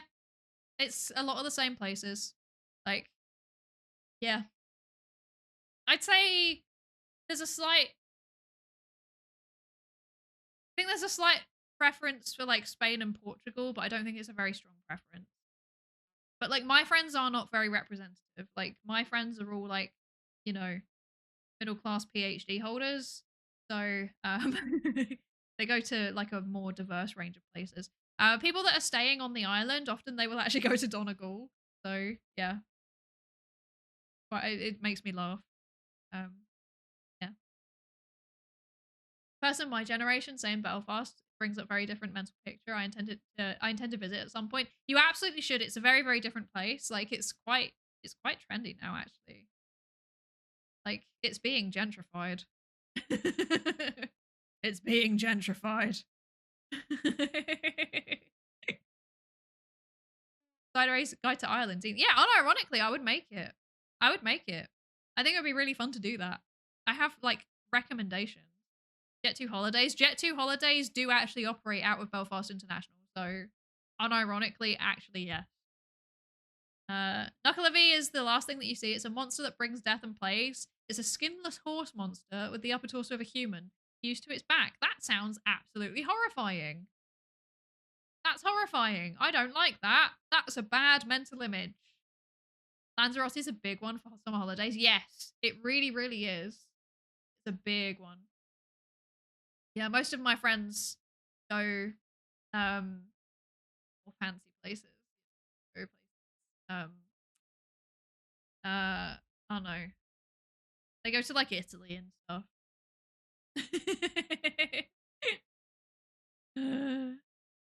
Tourist information scene. They should pay me.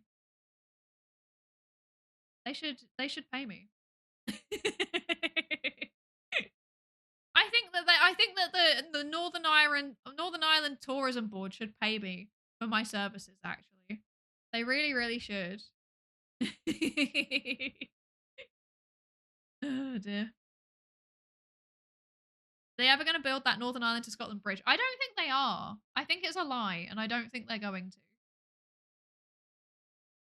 I don't think they're going to. It would subliminally say go to the Isle of Man, it's better. I would never say such a thing, okay? There's a difference between enjoying somewhere as a place to visit and enjoying somewhere as a place to live. If I lived on the Isle of Man, I would lose my mind because it's so small, you know? Like it's too small. At the end of the day, I am fundamentally a person that grew up in a relatively urban area. Like the reason why so I like bigger cities, you know? Not massive cities. Places like London are too big, you know? They're too big. Um but you know, smaller like large-ish but smaller cities, you know, cities that are in the like 100 to 500,000 range. Those are a good size. I like those. Yeah. This is my opinion. And Ireland has a few of those. I think there's like four, maybe four cities that meet those criteria. So yeah, be the first. You could be the VTuber of Man though. I could be the first VTuber resident in the Isle of Man for tax purposes. That would be pretty fun. But so quite tired. I don't want. Uh, I like Ireland. I like Ireland. It's a good sized city. Yeah, it is a good sized city. I like it to be small enough that I can walk places easily, but I like it to be big enough that there's stuff going on. Yeah. Anyway, so in answer to my question that I asked, Nep has started. So that answers my question. So I think we should go and raid Nep. So here, the raid map. If you like learning about things, this is the right place for you to go. She's doing Nep's doing like a stream about Shamrock, doing an educational stream about Shamrock. So here you go. Raid message one. The top one is if you're a sub. The bottom one is if you are not a sub. Please use the most appropriate one. I am not streaming for the rest of the week because I am busy. I For those of you who are in Ireland, you may be wondering, wow, isn't it funny that there is a thing that the weeb community is happening that knows about that may be happening, and I'm not streaming, and I say those things are a coincidence. They're a total coincidence. That I am not um going anywhere. I am not attending an event. That would be a ridiculous allegation. uh, yeah. Probably finally visiting the Giant's Causeway or something. Yeah, I just have to go and do some research. But yeah, I'm not going to be streaming on Sunday. I might not be streaming on Monday either. It depends on things. Yeah. Same rocks. Anyway, we're gonna go and raid into Nep, my beloved. So please enjoy the educational stream about Shamrocks. I've just realised I've opened up the stream to raid in, and I can't view it. I can't view it because I have not verified my age. Uh-oh. That's awkward. If you can view the stream, tell Nep hi. I'm like panicked trying to turn on a thing so that I can see what Nep says when we get there. But yes, please be nice. Nep is a good egg. Please enjoy. I hope you enjoy learning about shamrocks, and I will see you either on Monday or Tuesday. That's the plan. Thank you so much for joining me, everybody. I hope you enjoyed my highly educational presentation. I will see you next time. Yes.